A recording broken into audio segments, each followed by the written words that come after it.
Alice's Adventures in Wonderland. Also known as Alice in Wonderland, by Lewis Carroll. Chapter 1. Down the Rabbit Hole.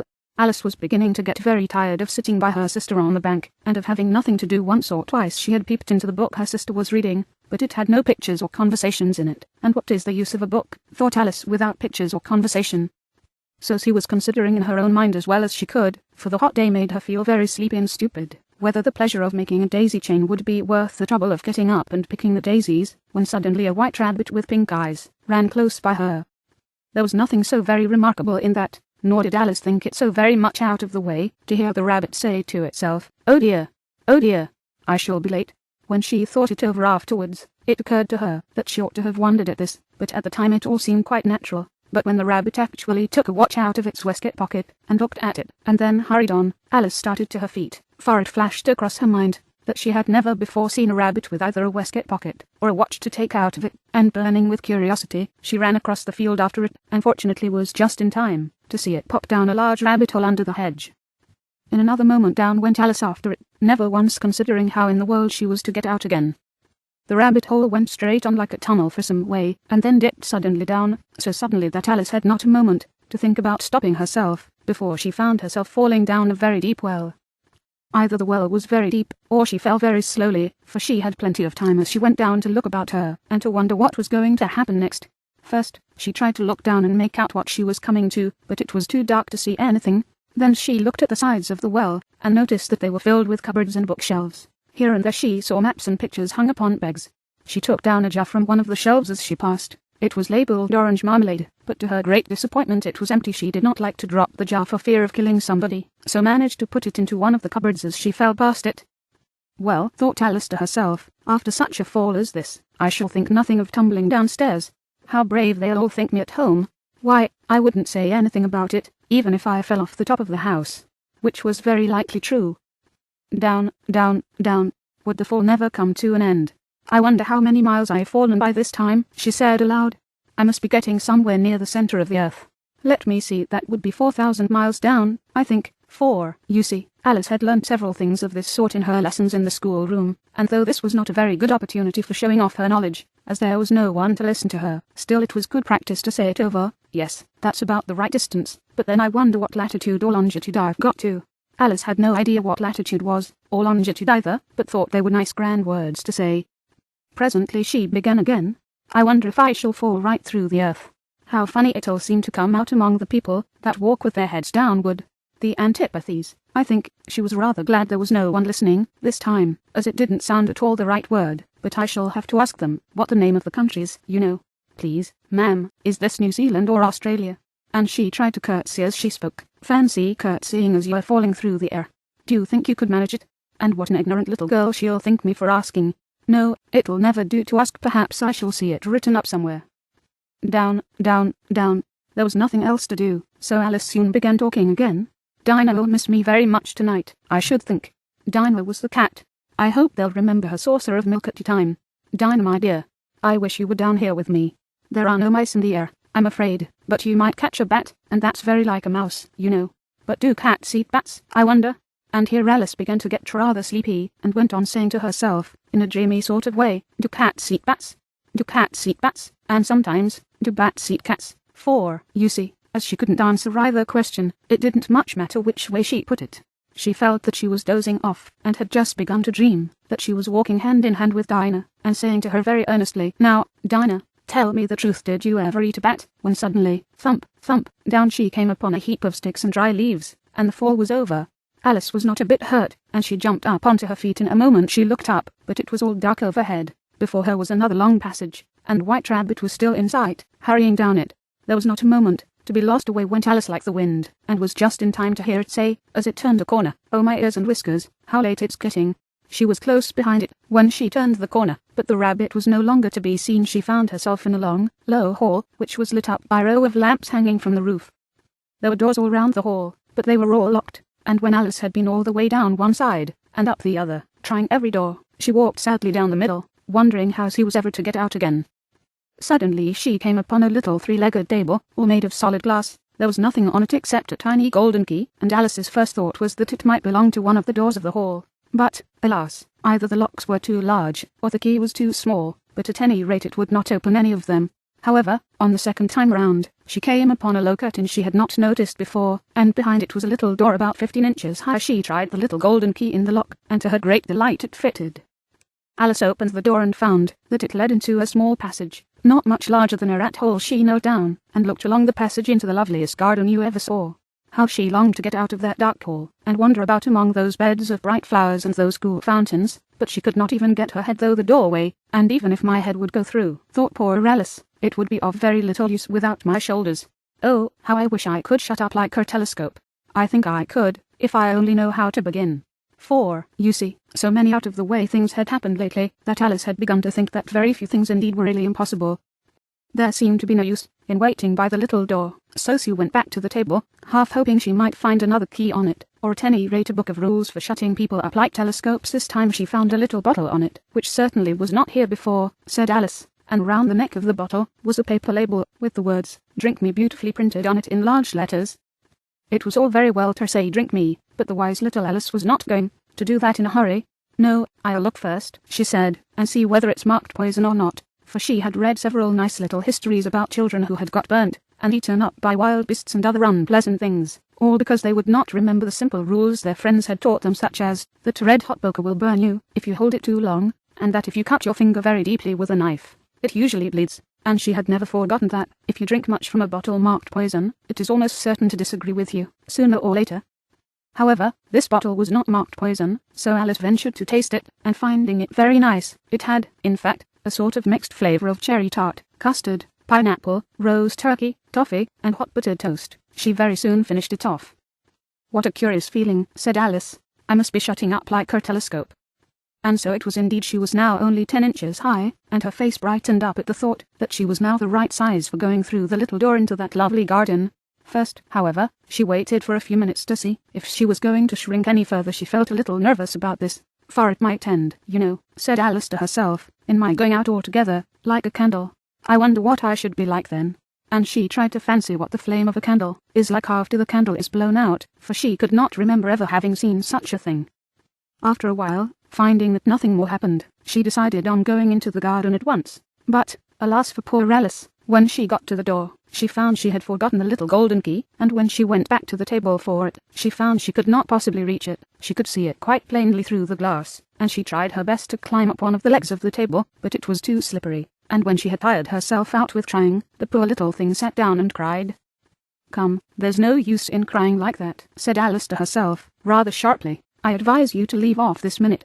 She generally gave herself very good advice, though she very seldom followed it, and sometimes she scolded herself so severely as to bring tears into her eyes, and once she remembered trying to box her own ears for having cheated herself in a game of croquet she was playing against herself, for this curious child was very fond of pretending to be two people. But it's no use now, thought poor Alice, to pretend to be two people. Why, there's hardly enough of me left to make one respectable person. Soon her eye fell on a little glass box that was lying under the table. She opened it, and found in it a very small cake, on which the words "Eat me" were beautifully marked in currants. "Well, I'll eat it," said Alice, "and if it makes me grow larger, I can reach the key, and if it makes me grow smaller, I can creep under the door. So either way I'll get into the garden, and I don't care which happens." She ate a little bit, and said anxiously to herself, "Which way?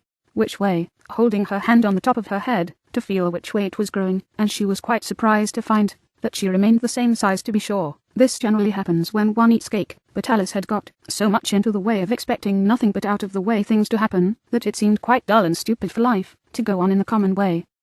So she set to work, and very soon finished off the cake. Chapter 2. The Pool of Tears. "Curiouser and curiouser," cried Alice. She was so much surprised that for the moment she quite forgot how to speak good English. "Now I'm opening out like the largest telescope that ever was. Goodbye, feet." For when she looked down at her feet, they seemed to be almost out of sight. They were getting so far off. "Oh, my poor little feet. I wonder who will put on your shoes and stockings for you now, dears? I'm sure I shan't be able. I shall be a great deal too far off to trouble myself about you. You must manage the best way you can. But I must be kind to them," thought Alice, "or perhaps they won't walk the way I want to go. Let me see, I'll give them a new pair of boots every Christmas."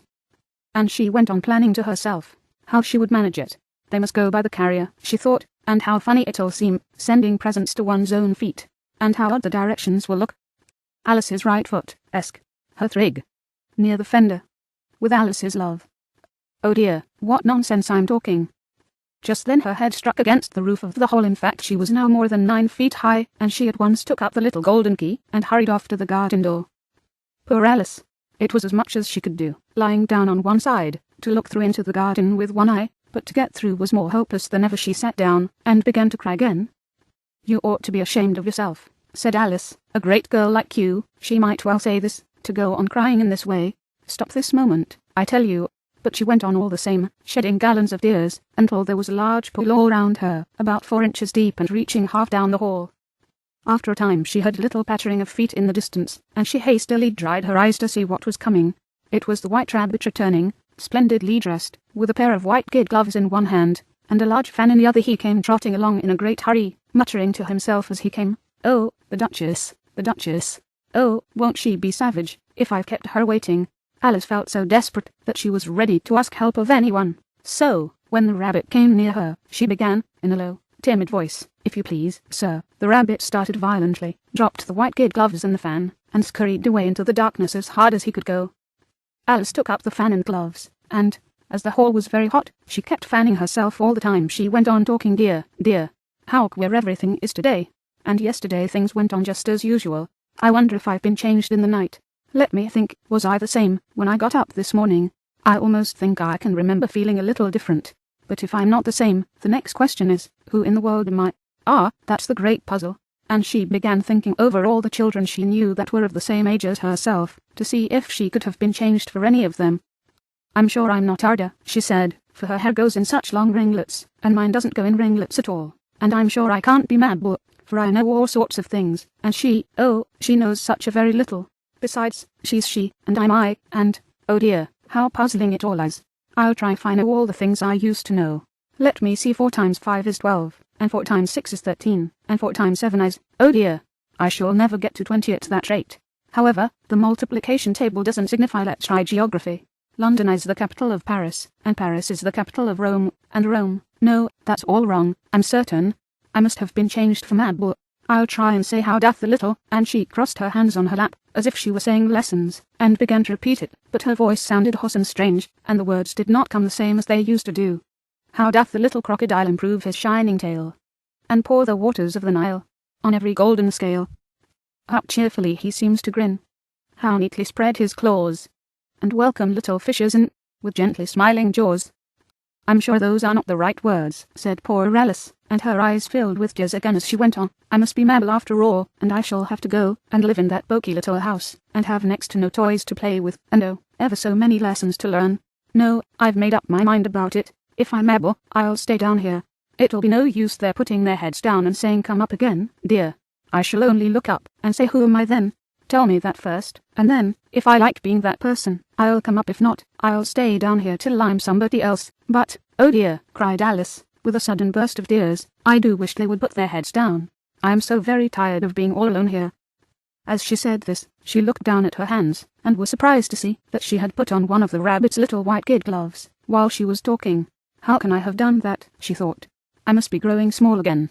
She got up, and went to the table, to measure herself by it, and found that, as nearly as she could guess, she was now about 2 feet high, and was going on shrinking rapidly. She soon found out that the cause of this was the fan she was holding, and she dropped it hastily, just in time to avoid shrinking away altogether. That was a narrow escape, said Alice, a good deal frightened at the sudden change, but very glad to find herself still in existence. And now for the garden, and she ran with all speed back to the little door. But, alas, the little door was shut again, and the little golden key was lying on the glass table as before, and things are worse than ever, thought the poor child. For I never was so small as this before, never, and I declare it's too bad that it is. As she said these words her foot slipped, and in another moment, splash, she was up to her chin in salt water. Her first idea was that she had somehow fallen into the sea, and in that case I can go back by railway, she said to herself. Alice had been to the seaside once in her life, and had come to the general conclusion that wherever you go to on the English coast you find a number of bathing machines in the sea, some children digging in the sand with wooden spades, then a row of lodging houses, and behind them a railway station. However, she soon made out that she was in the pool of tears which she had wept when she was 9 feet high. I wish I hadn't cried so much, said Alice, as she swam about, trying to find her way out. I shall be punished for it now, suppose, by being drowned in my own tears. That will be a queer thing, to be sure. However, everything is queer today. Just then she heard something splashing about in the pool a little way off, and she swam nearer to make out what it was. At first she thought it must be a walrus or hippopotamus, but then she remembered how small she was now, and she soon made out that it was only a mouse that had slipped in like herself. Would it be of any use, now, thought Alice, to speak to this mouse? Everything is so out of the way down here that I should think very likely it can talk. At any rate, there's no harm in trying. So she began. Oh mouse, do you know the way out of this pool? I am very tired of swimming about here, oh mouse. Alice thought this must be the right way of speaking to a mouse. She had never done such a thing before, but she remembered having seen in her brother's Latin grammar, a mouse, of a mouse, to a mouse, oh mouse. The mouse looked at her rather inquisitively, and seemed to her to wink with one of its little eyes, but it said nothing. Perhaps it doesn't understand English, thought Alice. I dare say it's a French mouse, come over with William the Conqueror. For, with all her knowledge of history, Alice had no very clear notion how long ago anything had happened. So she began again. Os marchat, which was the first sentence in her French lesson book. The mouse gave a sudden leap out of the water, and seemed to quiver all over with fright. Oh, I beg your pardon, cried Alice hastily, afraid that she had hurt the poor animal's feelings.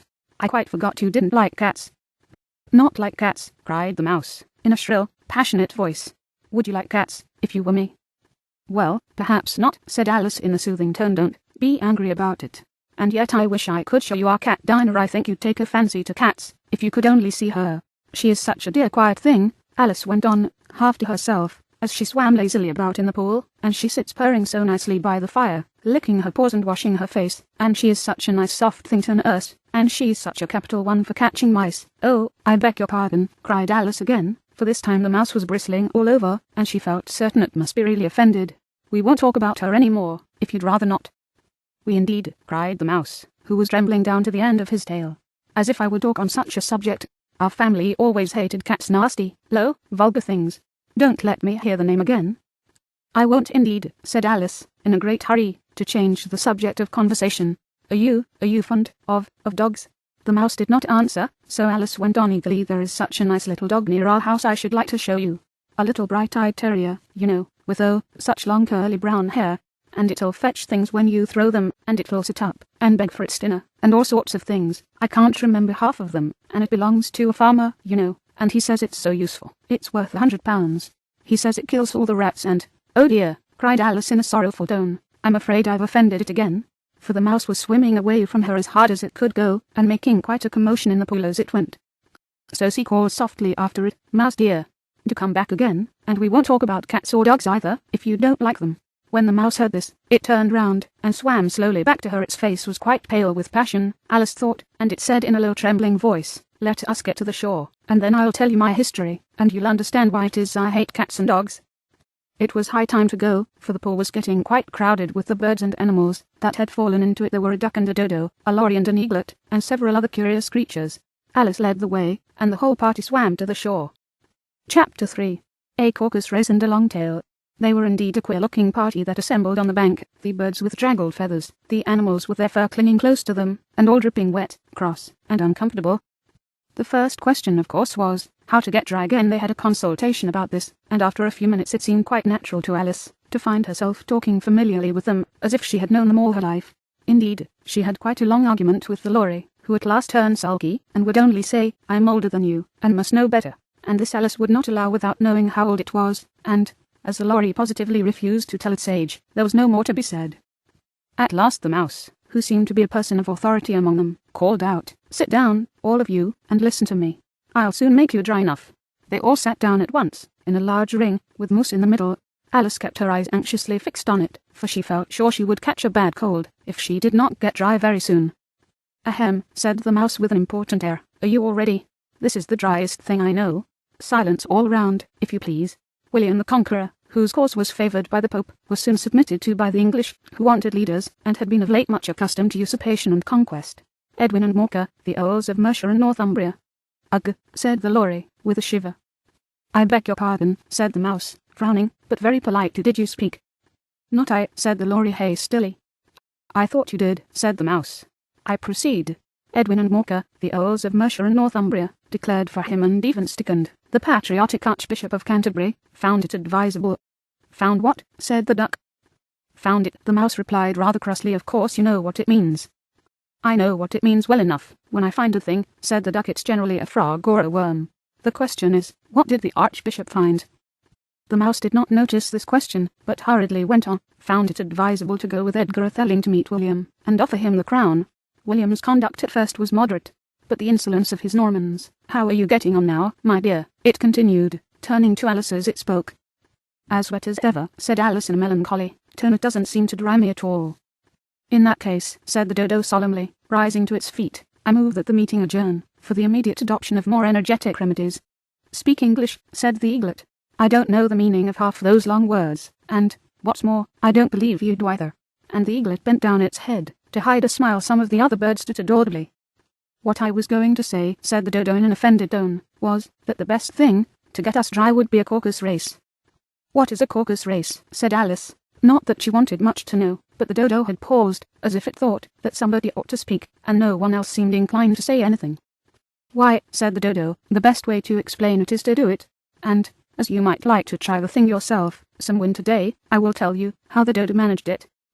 First it marked out a racecourse, in a sort of circle. The exact shape doesn't matter, it said, and then all the party were placed along the course, here and there. There was no 1, 2, 3, and away, but they began running when they liked, and left off when they liked, so that it was not easy to know when the race was over. However, when they had been running half an hour or so, and were quite dry again, the dodo suddenly called out, the race is over, and they all crowded round it, panting, and asking, but who has won? This question the dodo could not answer without a great deal of thought, and it sat for a long time with one finger pressed upon its forehead, the position in which you usually see Shakespeare in the pictures of him, while the rest waited in silence. At last the dodo said, everybody has won, and all must have prizes. But who is to give the prizes? Quite a chorus of voices asked. Why, she, of course, said the dodo, pointing to Alice with one finger, and the whole party at once crowded round her, calling out in a confused way, prizes, prizes. Alice had no idea what to do, and in despair she put her hand in her pocket, and pulled out a box of comfits. Luckily the salt water had not got into it, and handed them round as prizes. There was exactly 1 apiece all round. But she must have a prize herself, you know, said the mouse. Of course, the dodo replied very gravely. What else have you got in your pocket? He went on, turning to Alice. Only a thimble, said Alice sadly. Hand it over here, said the dodo. Then they all crowded round her once more, while the dodo solemnly presented the thimble, saying, we beg your acceptance of this elegant thimble, and, when it had finished this short speech, they all cheered. Alice thought the whole thing very absurd, but they all looked so grave that she did not dare to laugh, and, as she could not think of anything to say, she simply bowed, and took the thimble, looking as solemn as she could. The next thing was to eat the comfits. This caused some noise and confusion, as the large birds complained that they could not taste theirs, and the small ones choked, and had to be patted on the back. However, it was over at last, and they sat down again in a ring, and begged the mouse to tell them something more. You promised to tell me your history, you know, said Alice, and why it is you hate C&D, she added in a whisper, half afraid that it would be offended again. Mine is a long and a sad tale, said the mouse, turning to Alice, and sighing. It is a long tale, certainly, said Alice, looking down with wonder at the mouse's tail. But why do you call it sad? And she kept on puzzling about it while the mouse was speaking, so that her idea of the tale was something like this. Fury said to a mouse that he met in the house, let us both go to law, I will prosecute you. Come, I'll take no denial, we must have a trial freely this morning, I've nothing to do. Said the mouse to the cur, such a trial, dear sir, with no jury or judge, would be wasting our breath. I'll be judge, I'll be jury, said cunning old Fury, I'll try the whole cause, and condemn you to death. You are not attending, said the mouse to Alice severely. What are you thinking of? I beg your pardon, said Alice very humbly, you had got to the 5th bend, I think. I had not, cried the mouse, sharply and very angrily. Not, said Alice, always ready to make herself useful, and looking anxiously about her. Oh, do let me help to undo it. I shall do nothing of the sort, said the mouse, getting up and walking away. You insult me by talking such nonsense.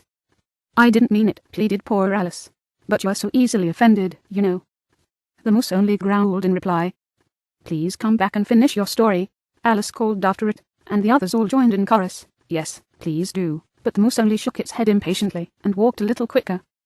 What a pity it wouldn't stay, sighed the Lory, as soon as it was quite out of sight, and an old crab took the opportunity of saying to her daughter, ah, my dear, let this be a lesson to you never to lose your temper.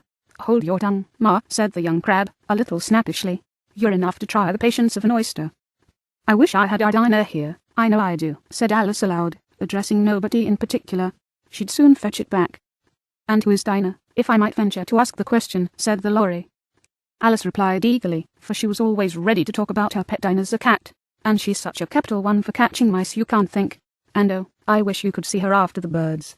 Why, she'll eat a little bird, as soon as look at it. This speech caused a remarkable sensation among the party. Some of the birds hurried off at once. One old magpie began wrapping itself up very carefully, remarking, "I really must be getting home. The night air doesn't suit my throat." And a canary called out in a trembling voice to its children, "Come away, my dears. It's high time you were all in bed." On various pretexts they all moved off, and Alice was soon left alone. "I wish I hadn't mentioned Dinah," she said to herself in a melancholy tone. "Nobody seems to like her down here, and I'm sure she's the best cat in the world. Oh, my dear Dinah, I wonder if I shall ever see you any more." And here poor Alice began to cry again, for she felt very lonely and low-spirited. In a little while, however, she again heard a little pattering of footsteps in the distance, and she looked up eagerly, half hoping that the mouse had changed his mind, and was coming back to finish his story. Chapter 4. The Rabbit Sends in Little Bill. It was the White Rabbit, trotting slowly back again, and looking anxiously about as it went, as if it had lost something, and she heard it muttering to itself, "The Duchess. The Duchess. Oh my dear paws. Oh my fur and whiskers. She'll get me executed, as sure as ferrets are ferrets. Where can I have dropped them, I wonder?" Alice guessed in a moment that it was looking for the fan, and the pair of white kid gloves, and she very good-naturedly began hunting about for them, but they were nowhere to be seen. Everything seemed to have changed since her swim in the pool, and the great hall, with the glass table and the little door, had vanished completely. Very soon the rabbit noticed Alice, as she went hunting about, and called out to her in an angry tone, "Why, Marianne, what are you doing out here? Run home this moment, and fetch me a pair of gloves and a fan. Quick, now!" And Alice was so much frightened that she ran off at once in the direction it pointed to, without trying to explain the mistake it had made. "He took me for his housemaid," she said to herself as she ran. "How surprised he'll be when he finds out who I am. But I'd better take him his fan and gloves, that is, if I can find them." As she said this, she came upon a neat little house, on the door of which was a bright brass plate with the name W. Rabbit engraved upon it. She went in without knocking, and hurried upstairs, in great fear lest she should meet the real Marianne, and be turned out of the house, before she had found the fan and gloves. "How queer it seems," Alice said to herself, "to be going messages for a rabbit. Suppose Dinah will be sending me on messages next." And she began fancying the sort of thing that would happen. "Miss Alice, come here directly, and get ready for your walk. Coming in a minute, nurse. But I've got to see that the mouse doesn't get out. Only I don't think," Alice went on, "that they'd let Dinah stop in the house, if it began ordering people about like that." By this time she had found her way into a tidy little room with a table in the window, and on it, as she had hoped, a fan, and 2 or 3 pairs of tiny white kid gloves. She took up the fan, and a pair of the gloves, and was just going to leave the room, when her eye fell upon a little bottle that stood near the looking-glass. There was no label this time with the words "Drink me," but nevertheless she uncorked it, and put it to her lips. "I know something interesting now is sure to happen," she said to herself, "whenever I eat or drink anything, so I'll just see what this bottle does. I do hope it'll make me grow large again, for really I am quite tired of being such a tiny little thing." It did so indeed, and much sooner than she had expected. Before she had drunk half the bottle, she found her head pressing against the ceiling, and had to stoop to save her neck from being broken. She hastily put down the bottle, saying to herself, "That's quite enough. I hope I shan't grow any more, as it is. I can't get out at the door. I do wish I hadn't drunk quite so much." Alas, it was too late to wish that. She went on growing, and very soon had to kneel down on the floor. In another minute there was not even room for this, and she tried the effect of lying down with one elbow against the door, and the other arm curled round her head. Still she went on growing, and, as a last resource, she put one arm out of the window, and 1 foot up the chimney, and said to herself, "Now I can do no more. Whatever happens, what will become of me?" Luckily for Alice, the little magic bottle had now had its full effect, and she grew no larger. Still it was very uncomfortable, and, as there seemed to be no sort of chance of her ever getting out of the room again, no wonder she felt unhappy. It was much pleasanter at home, thought poor Alice, when one wasn't always growing larger and smaller, and being ordered about by mice and rabbits. "I almost wish I hadn't gone down that rabbit hole, and yet, it's rather curious, you know, this sort of life. I do wonder what can have happened to me.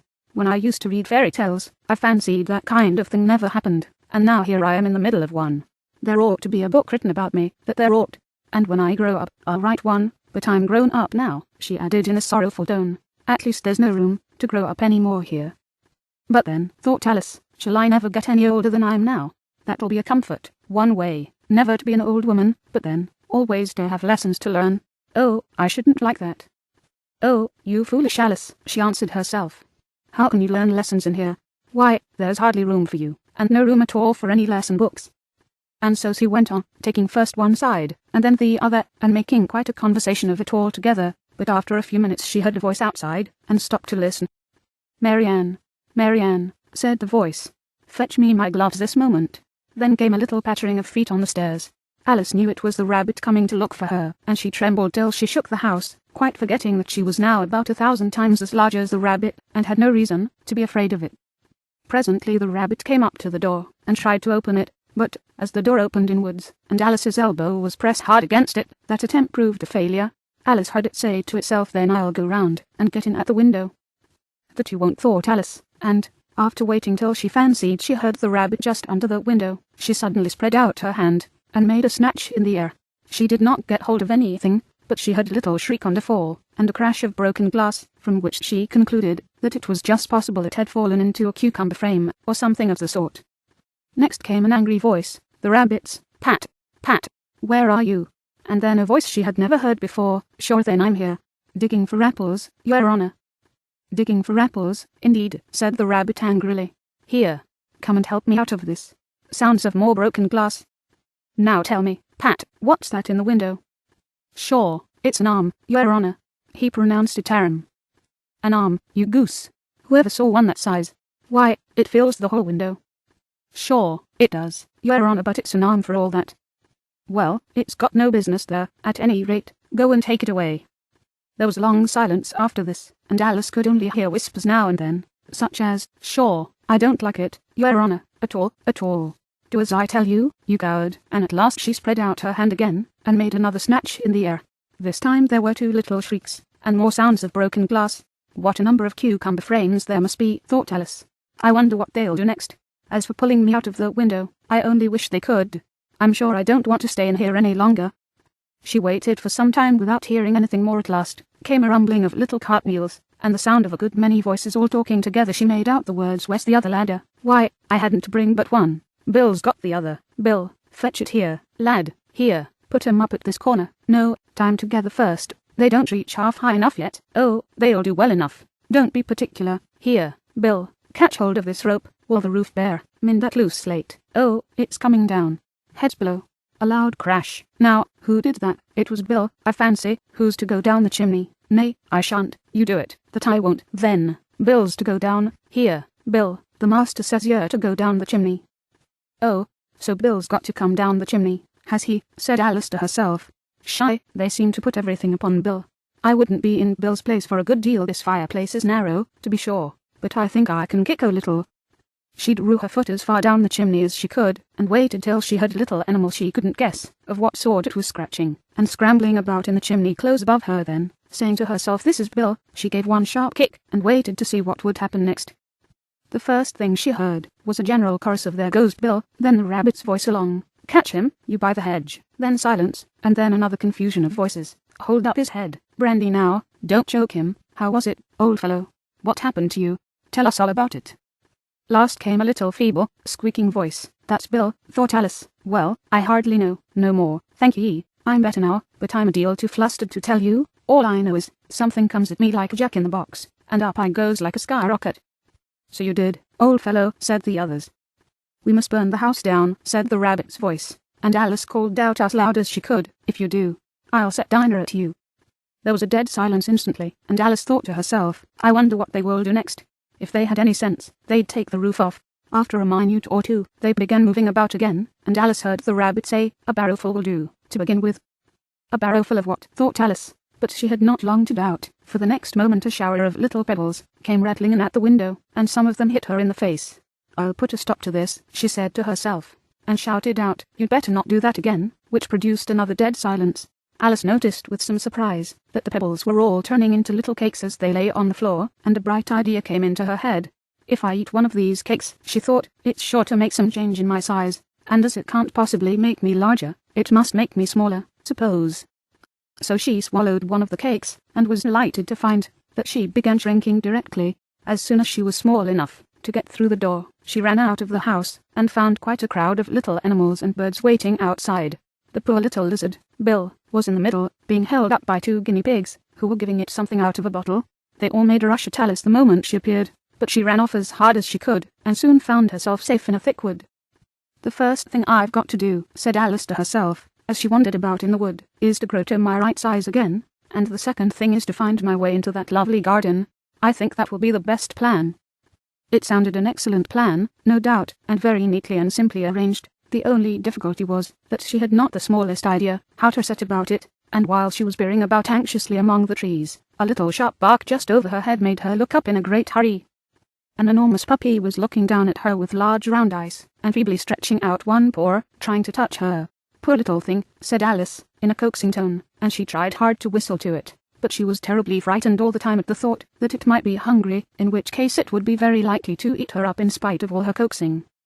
Hardly knowing what she did, she picked up a little bit of stick, and held it out to the puppy, whereupon the puppy jumped into the air off all its feet at once, with a yelp of delight, and rushed at the stick, and made believe to worry it. Then Alice dodged behind a great thistle, to keep herself from being run over, and the moment she appeared on the other side, the puppy made another rush at the stick, and tumbled head over heels in its hurry to get hold of it. Then Alice, thinking it was very like having a game of play with a cart horse, and expecting every moment to be trampled under its feet, ran round the thistle again. Then the puppy began a series of short charges at the stick, running a very little way forwards each time and a long way back, and barking hoarsely all the while, till at last it sat down a good way off, panting, with its tongue hanging out of its mouth, and its great eyes half shut. This seemed to Alice a good opportunity for making her escape, so she set off at once, and ran till she was quite tired, and out of breath, until the puppy's bark sounded quite faint in the distance. "And yet what a dear little puppy it was," said Alice, as she leant against a buttercup to rest herself, and fanned herself with one of the leaves. "I should have liked teaching it tricks very much, if I'd only been the right size to do it. Oh dear, I'd nearly forgotten that I've got to grow up again. Let me see, how is it to be managed? Suppose I ought to eat, or drink something or other, but the great question is, what?" The great question certainly was, what? Alice looked all round her at the flowers and the blades of grass, but she did not see anything that looked like the right thing to eat, or drink under the circumstances. There was a large mushroom growing near her, about the same height as herself, and when she had looked under it, and on both sides of it, and behind it, it occurred to her that she might as well look and see what was on the top of it. She stretched herself up on tiptoe, and peeped over the edge of the mushroom, and her eyes immediately met those of a large caterpillar, that was sitting on the top with its arms folded, quietly smoking a long hookah, and taking not the smallest notice of her, or of anything else. Chapter 5. Advice from a Caterpillar. The caterpillar and Alice looked at each other for some time in silence. At last the caterpillar took the hookah out of its mouth, and addressed her in a languid, sleepy voice. "Who are you?" said the caterpillar. This was not an encouraging opening for a conversation. Alice replied, rather shyly, I hardly know, sir, just at present. At least I know who I was when I got up this morning, but I think I must have been changed several times since then."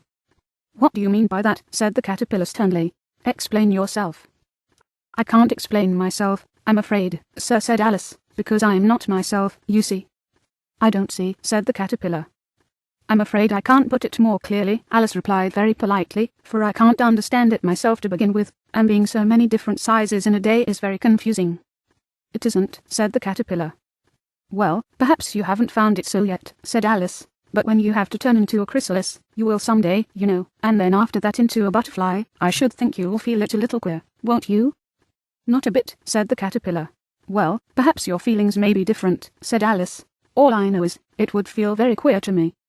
"You," said the caterpillar contemptuously. "Who are you?" Which brought them back again to the beginning of the conversation. Alice felt a little irritated at the caterpillar's making such very short remarks, and she drew herself up and said, very gravely, "I think you ought to tell me who you are, first." "Why," said the caterpillar. Here was another puzzling question, and as Alice could not think of any good reason, and as the caterpillar seemed to be in a very unpleasant state of mind, she turned away. "Come back," the caterpillar called after her. "I've something important to say." This sounded promising. Certainly Alice turned, and came back again. "Keep your temper," said the caterpillar. "Is that all?" said Alice, swallowing down her anger as well as she could. "No," said the caterpillar. Alice thought she might as well wait, as she had nothing else to do, and perhaps after all it might tell her something worth hearing. For some minutes it puffed away without speaking, but at last it unfolded its arms, took the hookah out of its mouth again, and said, "So you think you're changed, do you?" "I'm afraid I am, sir," said Alice. "I can't remember things as I used, and I don't keep the same size for 10 minutes together." "Can't remember what things?" said the caterpillar. "Well, I've tried to say how doth the little busy bee, but it all came different," Alice replied in a very melancholy voice. Repeat, you are old, Father William, said the caterpillar. Alice folded her hands, and began. You are old, Father William, the young man said, and your hair has become very white, and yet you incessantly stand on your head. Do you think, at your age, it is right? In my youth, Father William replied to his son, I feared it might injure the brain. But, now that I'm perfectly sure I have none, why, I do it again and again.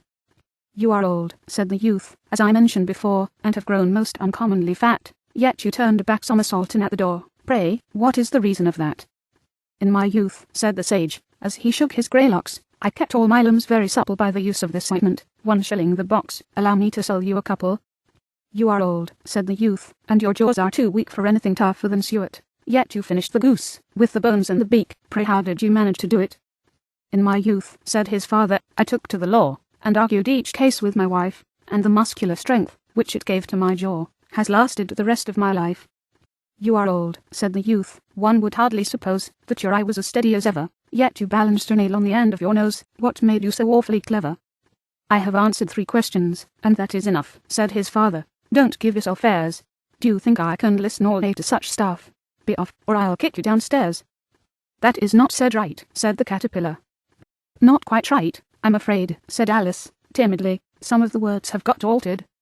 It is wrong from beginning to end, said the caterpillar decidedly, and there was silence for some minutes. The caterpillar was the first to speak. What size do you want to be? It asked. Oh, I'm not particular as to size, Alice hastily replied. Only one doesn't like changing so often, you know. I don't know, said the caterpillar. Alice said nothing. She had never been so much contradicted in her life before, and she felt that she was losing her temper. Are you content now? Said the caterpillar.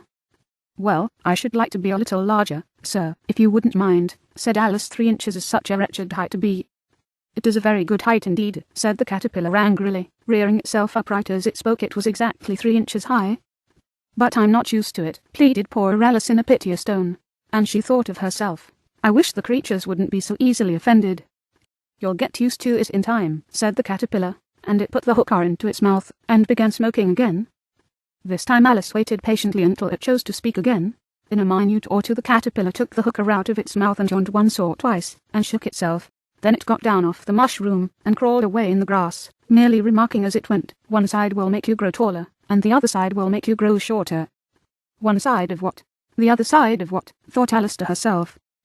Of the mushroom, said the caterpillar, just as if she had asked it aloud, and in another moment it was out of sight.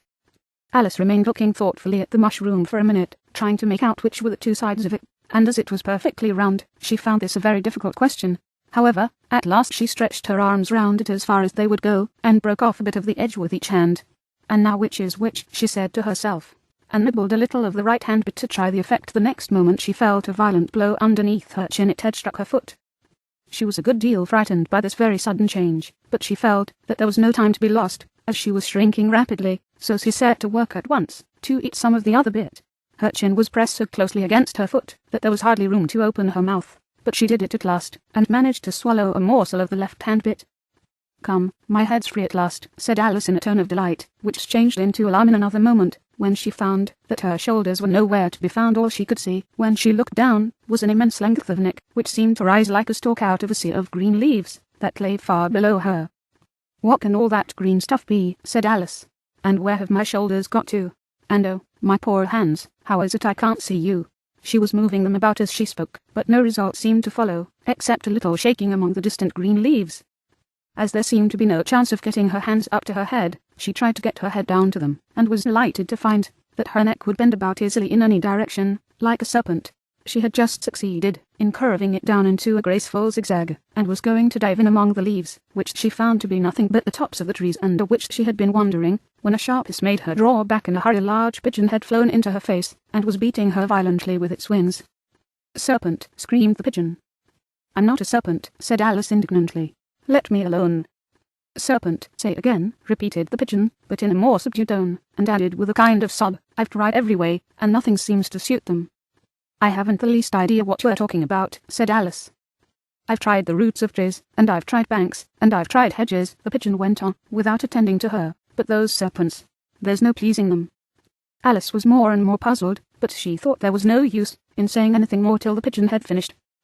"As if it wasn't trouble enough hatching the eggs," said the pigeon, "but I must be on the lookout for serpents night and day. Why, I haven't had a wink of sleep these 3 weeks. I'm very sorry you've been annoyed, said Alice, who was beginning to see its meaning.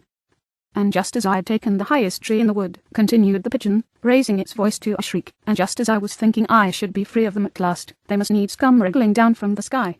Ugh, serpent. But I'm not a serpent, I tell you, said Alice. I may. Well, what are you, said the pigeon. I can see you're trying to invent something. I'm a little girl, said Alice, rather doubtfully, as she remembered the number of changes she had gone through that day. A likely story indeed, said the pigeon in a tone of the deepest contempt. I've seen a good many little girls in my time, but never one with such a neck as that. No, you're a serpent, and there's no use denying it. Suppose you will be telling me next that you never tasted an egg. I have tasted eggs, certainly, said Alice, who was a very truthful child, but little girls eat eggs quite as much as serpents do, you know. I don't believe it, said the pigeon, but if they do, why then they're a kind of serpent, that's all I can say. This was such a new idea to Alice, that she was quite silent for a minute or two, which gave the pigeon the opportunity of adding, You're looking for eggs, I know that well enough, and what does it matter to me, whether you're a little girl or a serpent? It matters a good deal to me, said Alice hastily, but I'm not looking for eggs, as it happens, and if I was, I shouldn't want yours. I don't like them raw. Well, be off then, said the pigeon in a sulky tone, as it settled down again into its nest. Alice crouched down among the trees as well as she could, for her neck kept getting entangled among the branches, and every now and then she had to stop and untwist it. After a while she remembered that she still held the pieces of mushroom in her hands, and she set to work very carefully, nibbling first at one, and then at the other, and growing sometimes taller and sometimes shorter, until she had succeeded in bringing herself down to her usual height. It was so long since she had been anything near the right size that it felt quite strange at first, but she got used to it in a few minutes, and began talking to herself, as usual. Come, there's half my plan done now. How puzzling all these changes are. I'm never sure what I'm going to be, from one minute to another. However, I've got back to my right size. The next thing is to get into that beautiful garden. How is that to be done, I wonder? As she said this, she came suddenly upon an open place, with a little house in it about 4 feet high. Whoever lives there, thought Alice, it'll never do to come upon them this size. Why, I should frighten them out of their wits. So she began nibbling at the right-hand bit again, and did not venture to go near the house till she had brought herself down to 9 inches high. Chapter 6. Pig and Pepper. For a minute or two she stood looking at the house, and wondering what to do next, when suddenly a footman in livery came running out of the wood. She considered him to be a footman, because he was in livery, otherwise, judging by his face only, she would have called him a fish, and rapped loudly at the door with his knuckles. It was opened by another footman in livery, with a round face, and large eyes like a frog, and both footmen, Alice noticed, had powdered hair that curled all over their heads. She felt very curious to know what it was all about, and crept a little way out of the wood to listen. The fish footman began by producing from under his arm a great letter, nearly as large as himself, and this he handed over to the other, saying, in a solemn tone, For the Duchess. An invitation from the Queen to play croquet. The frog footman repeated, in the same solemn tone, only changing the order of the words a little, from the Queen. An invitation for the Duchess to play croquet. Then they both bowed low, and their curls got entangled together. Alice laughed so much at this, that she had to run back into the wood for fear of their hearing her, and when she next peeped out the fish footman was gone, and the other was sitting on the ground near the door, staring stupidly up into the sky. Alice went timidly up to the door, and knocked. There's no sort of use in knocking, said the footman, and that for 2 reasons. First, because I'm on the same side of the door as you are. Secondly, because they're making such a noise inside, no one could possibly hear you. And certainly there was a most extraordinary noise going on within, a constant howling and sneezing, and every now and then a great crash, as if a dish or kettle had been broken to pieces. Please, then, said Alice, how am I to get in? There might be some sense in your knocking, the footman went on without attending to her, if we had the door between us. For instance, if you were inside, you might knock, and I could let you out, you know. He was looking up into the sky all the time he was speaking, and this Alice thought decidedly uncivil. But perhaps he can't help it, she said to herself. His eyes are so very nearly at the top of his head. But at any rate he might answer questions. How am I to get in? She repeated, aloud. I shall sit here, the footman remarked, till tomorrow. At this moment the door of the house opened, and a large plate came skimming out, straight at the footman's head. It just grazed his nose, and broke to pieces against one of the trees behind him. Or next day, maybe, the footman continued in the same tone, exactly as if nothing had happened. How am I to get in? Asked Alice again, in a louder tone. Are you to get in at all? Said the footman. That's the first question, you know. It was, no doubt, only Alice did not like to be told so. It's really dreadful, she muttered to herself. the way all the creatures argue. It's enough to drive one crazy." The footman seemed to think this a good opportunity for repeating his remark, with variations. "I shall sit here," he said, "on and off, for days and days." "But what am I to do?" said Alice. "Anything you like," said the footman, and began whistling. "Oh, there's no use in talking to him," said Alice desperately. "He's perfectly idiotic." And she opened the door, and went inches. The door led right into a large kitchen, which was full of smoke from one end to the other. The Duchess was sitting on a three-legged stool in the middle, nursing a baby. The cook was leaning over the fire, stirring a large cauldron which seemed to be full of soup. "There's certainly too much pepper in that soup," Alice said to herself, as well as she could for sneezing. There was certainly too much of it in the air. Even the Duchess sneezed occasionally, and as for the baby, it was sneezing and howling alternately without a moment's pause. The only things in the kitchen that did not sneeze were the cook and a large cat which was sitting on the hearth and grinning from ear to ear. "Please would you tell me," said Alice, a little timidly, for she was not quite sure whether it was good manners for her to speak first, "why your cat grins like that?" "It's a Cheshire cat," said the Duchess, "and that's why." "Pig." She said the last word with such sudden violence that Alice quite jumped, but she saw in another moment that it was addressed to the baby, and not to her, so she took courage and went on again. "I didn't know that Cheshire cats always grinned. In fact, I didn't know that cats could grin." "They all can," said the Duchess, "and most of them do." "I don't know of any that do," Alice said very politely, feeling quite pleased to have got into a conversation. "You don't know much," said the Duchess, "and that's a fact." Alice did not at all like the tone of this remark, and thought it would be as well to introduce some other subject of conversation. While she was trying to fix on one, the cook took the cauldron of soup off the fire, and at once set to work throwing everything within her reach at the Duchess and the baby. The fire irons came first, then followed a shower of saucepans, plates, and dishes. The Duchess took no notice of them, even when they hit her, and the baby was howling so much already that it was quite impossible to say whether the blows hurt it or not. "Oh, please mind what you are doing," cried Alice, jumping up and down in an agony of terror. "Oh, there goes his precious nose," as an unusually large saucepan flew close by it and very nearly carried it off. "If everybody minded their own business," the Duchess said in a hoarse growl, "the world would go round a deal faster than it does." "Which would not be an advantage," said Alice, who felt very glad to get an opportunity of showing off a little of her knowledge. "Just think of what work it would make with the day and night. You see, the Earth takes 24 hours to turn round on its axis." "Talking of axes," said the Duchess, "chop off her head." Alice glanced rather anxiously at the cook to see if she meant to take the hint, but the cook was busily stirring the soup and seemed not to be listening, so she went on again. 24 hours, I think, or is it 12? Oh, don't bother me," said the Duchess. "I never could buy figures." And with that she began nursing her child again, singing a sort of lullaby to it as she did so, and giving it a violent shake at the end of every line. "Speak roughly to your little boy, and beat him when he sneezes. He only does it to annoy, because he knows it is." Chorus, in which the cook and the baby joined. "Wow, wow, wow." While the Duchess sang the second verse of the song, she kept tossing the baby violently up and down, and the poor little thing howled so that Alice could hardly hear the words. "I speak severely to my boy. I beat him when he sneezes, for he can thoroughly enjoy the pepper when he pleases." Chorus. "Wow, wow, wow." "Here, you may nurse it a bit, if you like," the Duchess said to Alice, flinging the baby at her as she spoke. "I must go and get ready to play croquet with the Queen," and she hurried out of the room. The cook threw a frying pan after her as she went out, but it just missed her. Alice caught the baby with some difficulty, as it was a queer-shaped little creature, and held out its arms and legs in all directions, just like a starfish, thought Alice. The poor little thing was snorting like a steam engine when she caught it, and kept doubling itself up and straightening itself out again, so that altogether, for the first minute or two, it was as much as she could do to hold it. As soon as she had made out the proper way of nursing it, which was to twist it up into a sort of knot, and then keep tight hold of its right ear and left foot, so as to prevent its undoing itself, she carried it out into the open air. "If I don't take this child away with me," thought Alice, "they're sure to kill it in a day or two. Wouldn't be murder to leave it behind." She said the last words out loud, and the little thing grunted in reply. It had left off sneezing by this time. "Don't grunt," said Alice. "That's not at all a proper way of expressing yourself." The baby grunted again, and Alice looked very anxiously into its face to see what was the matter with it.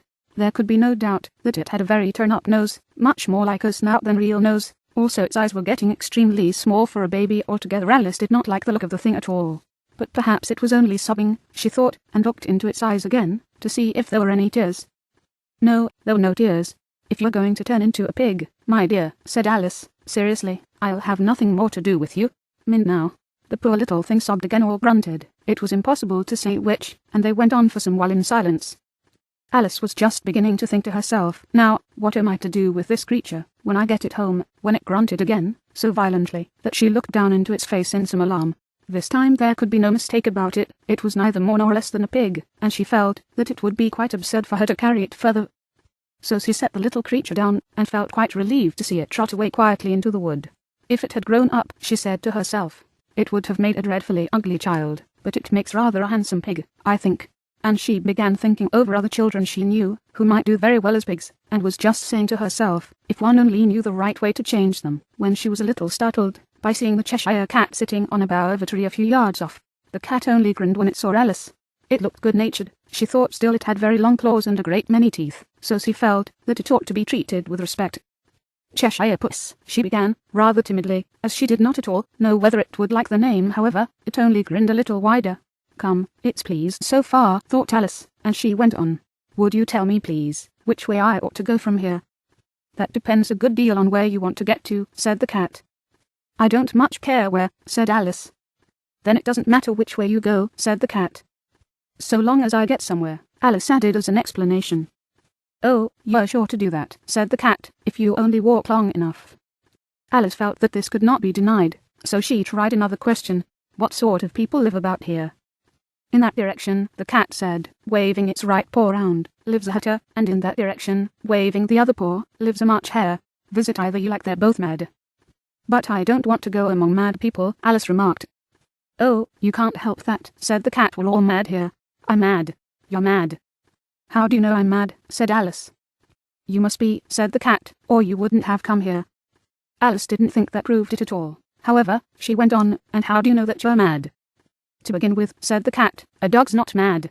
You grant that? Suppose so, said Alice. Well, then, the cat went on, you see, a dog growls when it's angry, and wags its tail when it's pleased. Now I growl when I'm pleased, and wag my tail when I'm angry. Therefore I'm mad. I call it purring, not growling, said Alice. Call it what you like, said the cat. Do you play croquet with the Queen today? I should like it very much, said Alice, but I haven't been invited yet. You will see me there, said the cat, and vanished. Alice was not much surprised at this. She was getting so used to queer things happening. While she was looking at the place where it had been, it suddenly appeared again. By the by, what became of the baby, said the cat. I'd nearly forgotten to ask. It turned into a pig, Alice quietly said, just as if it had come back in a natural way. I thought it would, said the cat, and vanished again. Alice waited a little, half expecting to see it again, but it did not appear, and after a minute or two she walked on in the direction in which the March hare was said to live. I've seen hatters before, she said to herself. The March hare will be much the most interesting, and perhaps as this is May it won't be raving mad, at least not so mad as it was in March. As she said this, she looked up, and there was the cat again, sitting on a branch of a tree. Did you say pig, or fig, said the cat. Said pig, replied Alice, and I wish you wouldn't keep appearing and vanishing so suddenly, you make one quite goody. All right, said the cat, and this time it vanished quite slowly, beginning with the end of the tail, and ending with the grin, which remained some time after the rest of it had gone. Well, I've often seen a cat without a grin, thought Alice, but a grin without a cat. It's the most curious thing I ever saw in my life. She had not gone much farther before she came in sight of the house of the March hare. She thought it must be the right house, because the chimneys were shaped like ears, and the roof was thatched with fur. It was so large a house that she did not like to go near it till she had nibbled some more of the left-hand bit of mushroom, and raised herself to about 2 feet high. Even then she walked up towards it rather timidly, saying to herself, suppose it should be raving mad after all. I almost wish I'd gone to see the Hatter instead. Chapter 7. A Matty Party. There was a table set out under a tree in front of the house, and the March hare and the Hatter were having tea at it. 2 Dormouse was sitting between them, fast asleep, and the other 2 were using it as a cushion, resting their elbows on it, and talking over its head. Very uncomfortable for the Dormouse, thought Alice, only, as it's asleep, suppose it doesn't mind. The table was a large one, but the 3 were all crowded together at one corner of it. No room. No room, they cried out when they saw Alice coming. There's plenty of room, said Alice indignantly, and she sat down in a large armchair at one end of the table. Have some wine, the March hare said in an encouraging tone. Alice looked all round the table, but there was nothing on it but tea. I don't see any wine, she remarked. There isn't any, said the March hare. Then it wasn't very civil of you to offer it, said Alice angrily. It wasn't very civil of you to sit down without being invited, said the March hare. I didn't know it was your table, said Alice, It's laid for a great many more than 3. Your hair wants cutting, said the Hatter. He had been looking at Alice for some time with great curiosity, and this was his first speech. You should learn not to make personal remarks, Alice said with some severity. It's very rude.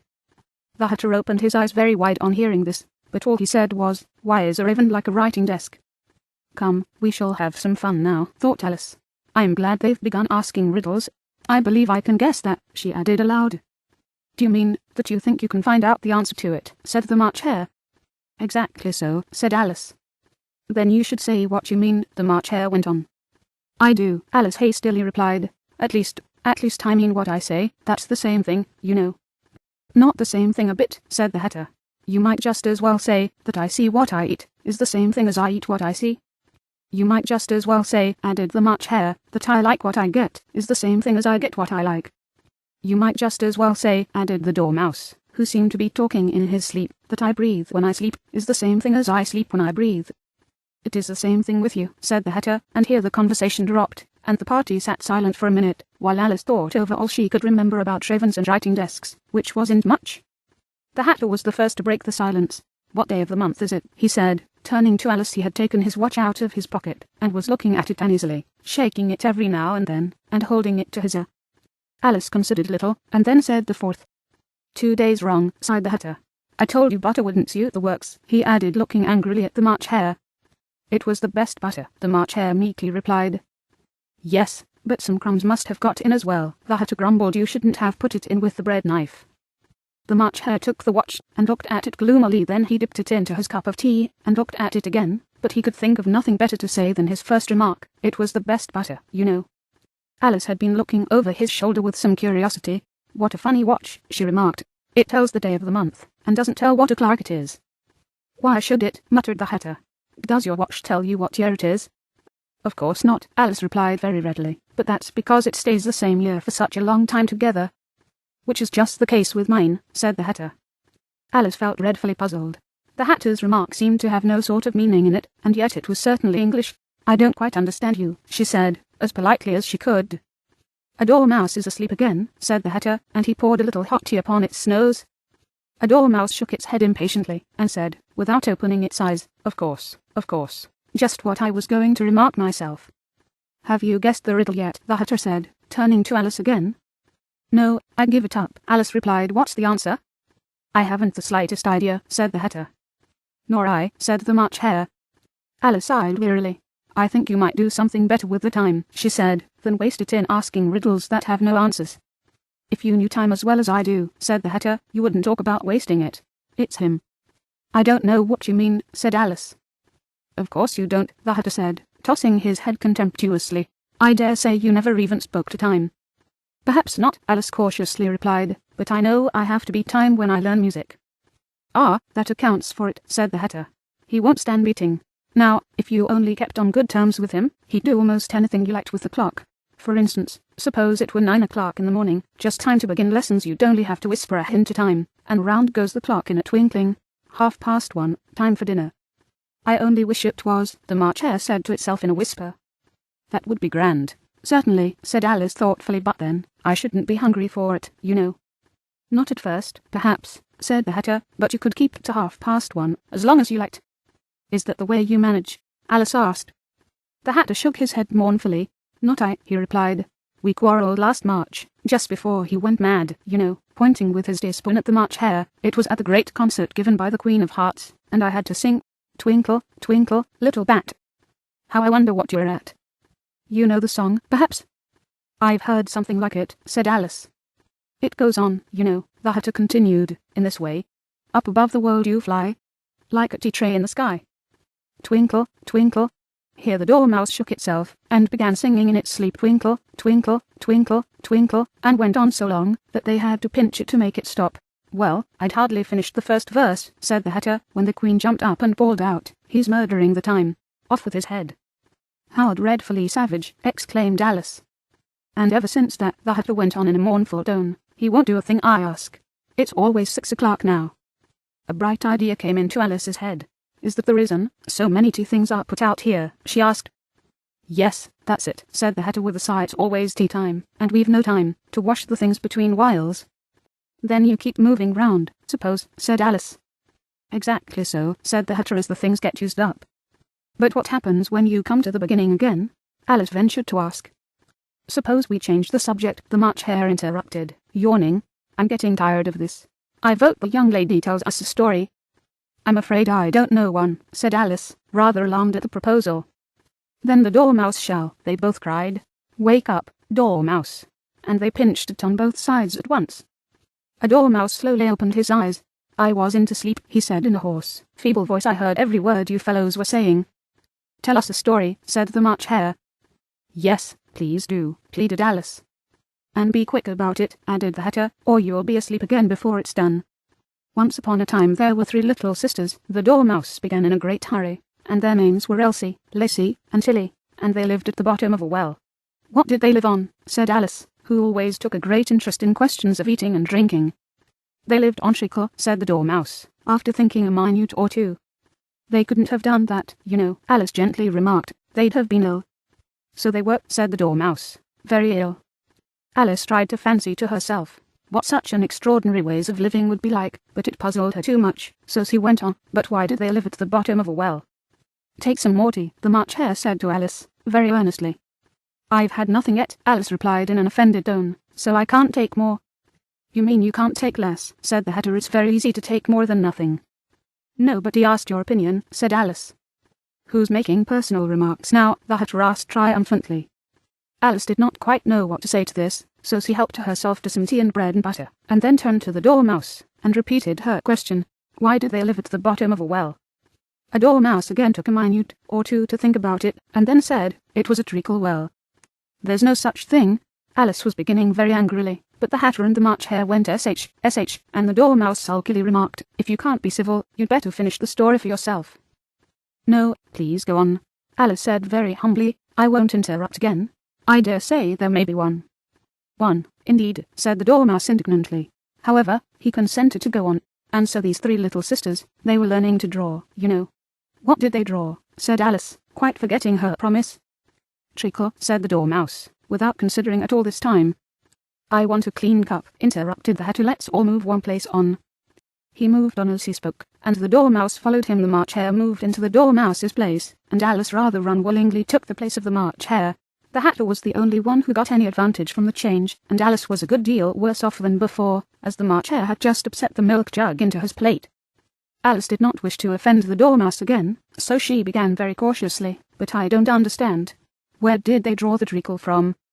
You can draw water out of a water well, said the Hatter, so I should think you could draw treacle out of a treacle well, stupid. But they were in the well, Alice said to the Dormouse, not choosing to notice this last remark.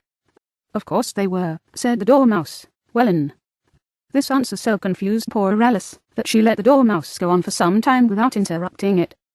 They were learning to draw, the Dormouse went on, yawning and rubbing its eyes, for it was getting very sleepy, and they drew all manner of things, everything that begins with an M. Why with an M? Said Alice. Why not? Said the March Hare. Alice was silent. A Dormouse had closed its eyes by this time, and was going off into a doze, but, on being pinched by the Hatter, it woke up again with a little shriek, and went on, that begins with an M, such as mousetraps, and the moon, and memory, and muchness. You know you say things are much of a muchness. Did you ever see such a thing as a drawing of a muchness? Really, now you ask me, said Alice, very much confused. I don't think. Then you shouldn't talk, said the Hatter. This piece of rudeness was more than Alice could bear. She got up in great disgust, and walked off. The Dormouse fell asleep instantly, and neither of the others took the least notice of her going, though she looked back once or twice, half hoping that they would call after her the last time she saw them. They were trying to put the Dormouse into the teapot. At any rate I'll never go there again, said Alice as she picked her way through the wood. It's the stupidest tea party I ever was at in all my life. Just as she said this, she noticed that one of the trees had a door leading right into it.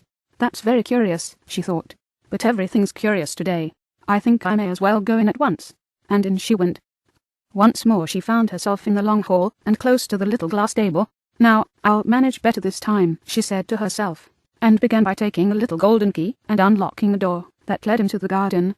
Then she went to work nibbling at the mushroom. She had kept a piece of it in her pocket till she was about a foot high. Then she walked down the little passage, and then she found herself at last in the beautiful garden, among the bright flower beds and the cool fountains. Chapter 8. The Queen's Croquet Ground. A large rose tree stood near the entrance of the garden. The roses growing on it were white, but there were 3 gardeners at it, busily painting them red. Alice thought this a very curious thing, and she went nearer to watch them, and just as she came up to them, she heard one of them say, "Look out now, 5. Don't go splashing paint over me like that." "I couldn't help it," said 5, in a sulky tone. 7 jogged my elbow. On which 7 looked up and said, "That's right, 5. Always lay the blame on others." "You'd better not talk," said 5.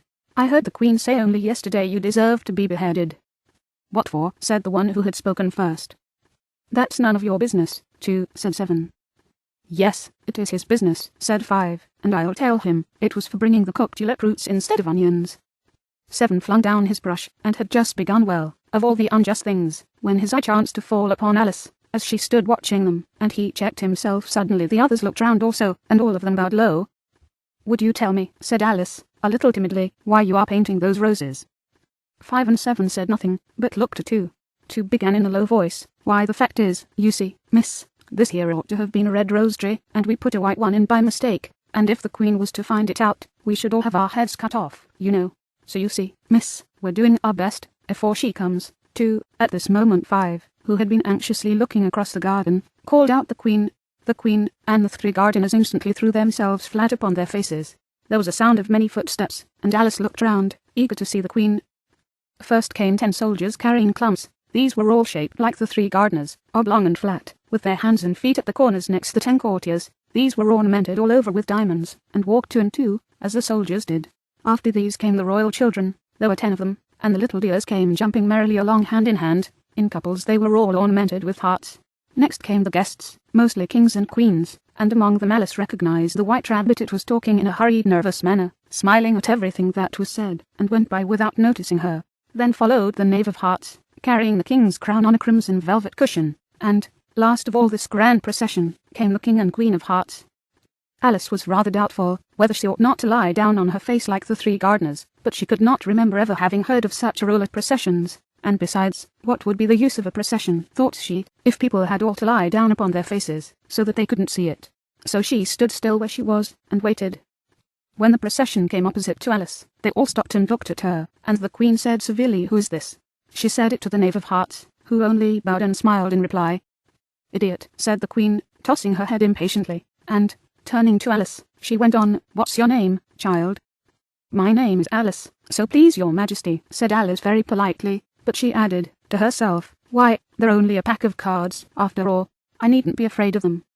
"And who are these?" said the Queen, pointing to the 3 gardeners who were lying round the rose tree. 4, you see, as they were lying on their faces, and the pattern on their backs was the same as the rest of the pack. She could not tell whether they were gardeners, or soldiers, or courtiers, or 3 of her own children.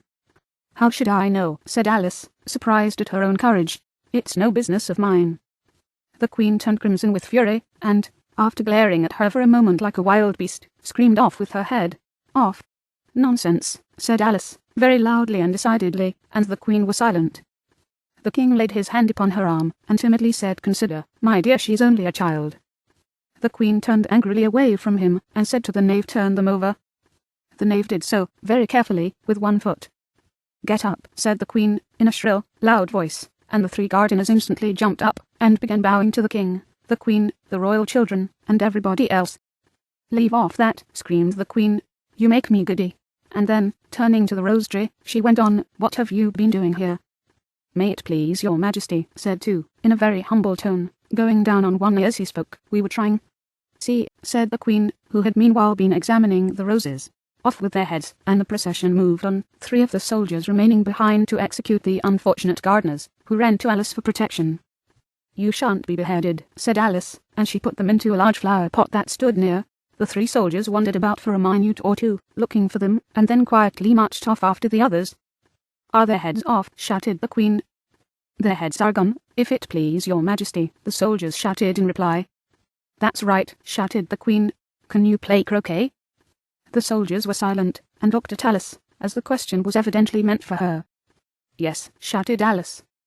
"Come on, then," roared the Queen, and Alice joined the procession, wondering very much what would happen next. It's a very fine day," said a timid voice at her side. She was walking by the white rabbit, who was peeping anxiously into her face. "Very," said Alice. "Where's the Duchess?" "Hush, hush," said the rabbit in a low, hurried tone. He looked anxiously over his shoulder as he spoke, and then raised himself upon tiptoe, put his mouth close to her ear, and whispered, "She's under sentence of execution." "What for?" said Alice. "Did you say what a pity?" the rabbit asked. "No, I didn't," said Alice. "I don't think it's at all a pity." Said, "What for?" "She boxed the Queen's ears," the rabbit began.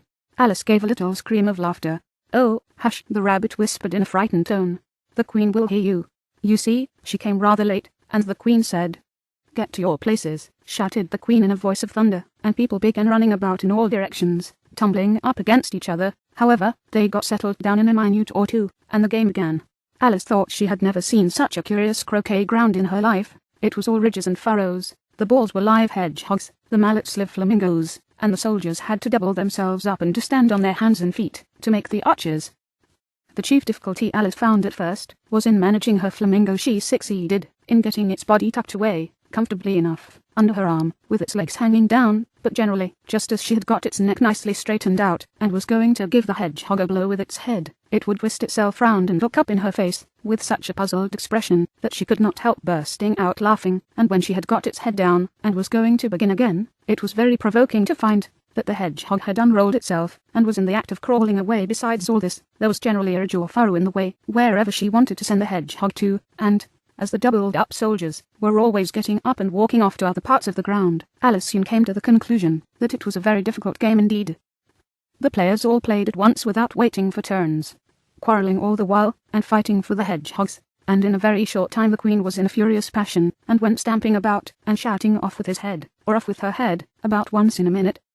Alice began to feel very uneasy, to be sure. She had not as yet had any dispute with the Queen, but she knew that it might happen any minute, and then, thought she, what would become of me?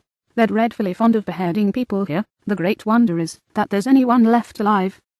She was looking about for some way of escape, and wondering whether she could get away without being seen, when she noticed a curious appearance in the air. It puzzled her very much at first, but, after watching it a minute or two, she made it out to be a grin, and she said to herself, "It's the Cheshire Cat now. I shall have somebody to talk to." "How are you getting on?" said the cat, as soon as there was mouth enough for it to speak with. Alice waited till the eyes appeared, and then nodded. "It's no use speaking to it," she thought, "till its ears have come, or at least one of them." In another minute the whole head appeared, and then Alice put down her flamingo, and began an account of the game, feeling very glad she had someone to listen to her. The cat seemed to think that there was enough of it now in sight, and no more of it appeared. "I don't think they play at all fairly," Alice began, in rather a complaining tone, "and they all quarrel so dreadfully one can't hear oneself speak, and they don't seem to have any rules in particular. At least, if there are, nobody attends to them, and you've no idea how confusing it is, all the things being alive. For instance, there's the arch I've got to go through next, walking about at the other end of the ground, and I should have croqueted the Queen's hedgehog just now, only it ran away when it saw mine coming." "How do you like the Queen?" said the cat in a low voice. "Not at all," said Alice, "she's so extremely." Just then she noticed that the Queen was close behind her, listening, so she went on, "Likely to win, that it's hardly worth while finishing the game." The Queen smiled and passed on. "Who are you talking to?" said the King, going up to Alice and looking at the cat's head with great curiosity. "It's a friend of mine, a Cheshire Cat," said Alice. "Allow me to introduce it." "I don't like the look of it at all," said the King. "However, it may kiss my hand if it likes." "I'd rather not," the cat remarked. "Don't be impertinent," said the King, "and don't look at me like that." He got behind Alice as he spoke. "A cat may look at a king," said Alice. "I've read that in some book, but I don't remember where." "Well, it must be removed," said the King very decidedly, and he called the Queen, who was passing at the moment. "My dear, I wish you would have this cat removed." The Queen had only one way of settling all difficulties, great or small. "Off with his head," she said, without even looking round. "I'll fetch the executioner myself," said the King eagerly, and he hurried off. Alice thought she might as well go back and see how the game was going on, as she heard the Queen's voice in the distance, screaming with passion. She had already heard her sentence 3 of the players to be executed for having missed their turns, and she did not like the look of things at all, as the game was in such confusion that she never knew whether it was her turn or not. So she went in search of her hedgehog. The hedgehog was engaged in a fight with another hedgehog, which seemed to Alice an excellent opportunity for croqueting one of them with the other. The only difficulty was that her flamingo was gone across to the other side of the garden, where Alice could see it trying in a helpless sort of way to fly up into a tree. By the time she had caught the flamingo and brought it back, the fight was over, and both the hedgehogs were out of sight. But it doesn't matter much, thought Alice, as all the archers are gone from this side of the ground. so she tucked it away under her arm, that it might not escape again, and went back for a little more conversation with her friend. When she got back to the Cheshire Cat, she was surprised to find quite a large crowd collected round it. There was a dispute going on between the executioner, the king, and the queen, who were all talking at once, while all the rest were quite silent, and looked very uncomfortable. The moment Alice appeared, she was appealed to by all three to settle the question, and they repeated their arguments to her, though, as they all spoke at once, she found it very hard indeed to make out exactly what they said. The executioner's argument was that you couldn't cut off a head unless there was a body to cut it off from, that he had never had to do such a thing before, and he wasn't going to begin at his time of life. The king's argument was that anything that had a head could be beheaded, and that you weren't to talk nonsense. The queen's argument was that if something wasn't done about it in less than no time, she'd have everybody executed, all round. It was this last remark that had made the whole party look so grave and anxious. Alice could think of nothing else to say, but it belongs to the Duchess, you'd better ask her about it. She's in prison, the queen said to the executioner, fetch her here. And the executioner went off like an arrow. The cat's head began fading away the moment he was gone, and, by the time he had come back with the Duchess, it had entirely disappeared. So the king and the executioner ran wildly up and down looking for it, while the rest of the party went back to the game. Chapter 9. The Mock Turtle's Story. You can't think how glad I'm to see you again, you dear old thing, said the Duchess, as she tucked her arm affectionately into Alice's, and they walked off together. Alice was very glad to find her in such a pleasant temper, and thought to herself that perhaps it was only the pepper that had made her so savage when they met in the kitchen. When I'm a duchess, she said to herself, not in a very hopeful tone though, I won't have any pepper in my kitchen at all. Soup does very well without, maybe it's always pepper that makes people hot-tempered, she went on, very much pleased at having found out a new kind of rule, and vinegar that makes them sour, and chamomile that makes them bitter, and barley sugar and such things that make children sweet-tempered. I only wish people knew that, then they wouldn't be so stingy about it, you know. She had quite forgotten the Duchess by this time, and was a little startled when she heard her voice close to her ear. You're thinking about something, my dear, and that makes you forget to talk. I can't tell you just now what the moral of that is, but I shall remember it in a bit. Perhaps it hasn't one, Alice ventured to remark. Tut, tut, child, said the Duchess. Everything's got a moral, if only you can find it, and she squeezed herself up closer to Alice's side as she spoke. Alice did not much like keeping so close to her, first, because the Duchess was very ugly, and secondly, because she was exactly the right height to rest her chin upon Alice's shoulder, and it was an uncomfortably sharp chin. However, she did not like to be rude, so she bore it as well as she could. The game's going on rather better now, she said, by way of keeping up the conversation a little. 'Tis so, said the Duchess, and the moral of that is, oh, 'tis love, that makes the world go round. Somebody said, Alice whispered, that it's done by everybody minding their own business. Ah, well, it means much the same thing, said the Duchess, digging her sharp little chin into Alice's shoulder as she added, and the moral of that is, take care of the sense, and the sounds will take care of themselves. How fond she is of finding morals in things, Alice thought to herself. I dare say you're wondering why I don't put my arm round your waist, the Duchess said after a pause. The reason is that I'm doubtful about the temper of your flamingo. Shall I try the experiment? He might bite, Alice cautiously replied, not feeling at all anxious to have the experiment tried. Very true, said the Duchess. Flamingos and mustard both bite, and the moral of that is, birds of a feather flock together. Only mustard isn't a bird, Alice remarked. Right, as usual, said the Duchess. What a clear way you have of putting things. It's a mineral, I think, said Alice. Of course it is, said the Duchess, who seemed ready to agree to everything that Alice said. There's a large mustard mine near here, and the moral of that is, the more there is of mine, the less there is of yours. Oh, I know, exclaimed Alice, who had not attended to this last remark. It's a vegetable. It doesn't look like one, but it is. I quite agree with you, said the Duchess, and the moral of that is, be what you would seem to be, or if you'd like it put more simply, never imagine yourself not to be otherwise than what it might appear to others, that what you were or might have been was not otherwise than what you had been would have appeared to them to be otherwise. I think I should understand that better, Alice said very politely, if I had it written down, but I can't quite follow it as you say it. That's nothing to what I could say if I chose, the Duchess replied, in a pleased tone. Pray don't trouble yourself to say it any longer than that, said Alice. Oh, don't talk about trouble, said the Duchess. I make you a present of everything I've said as yet. A cheap sort of present, thought Alice. I am glad they don't give birthday presents like that. But she did not venture to say it out loud. Thinking again, the Duchess asked, with another dig of her sharp little chin. "I've a right to think," said Alice sharply, for she was beginning to feel a little worried. "Just about as much right," said the Duchess, "as pigs have to fly, and the But here, to Alice's great surprise, the Duchess's voice died away, even in the middle of her favourite word moral, and the arm that was linked into hers began to tremble. Alice looked up, and there stood the Queen in front of them, with her arms folded, frowning like a thunderstorm. "A fine day, Your Majesty," the Duchess began in a low, weak voice. "Now, I give you fair warning," shouted the Queen, stamping on the ground as she spoke. "Either you or your head must be off, and that in about half no time. Take your choice."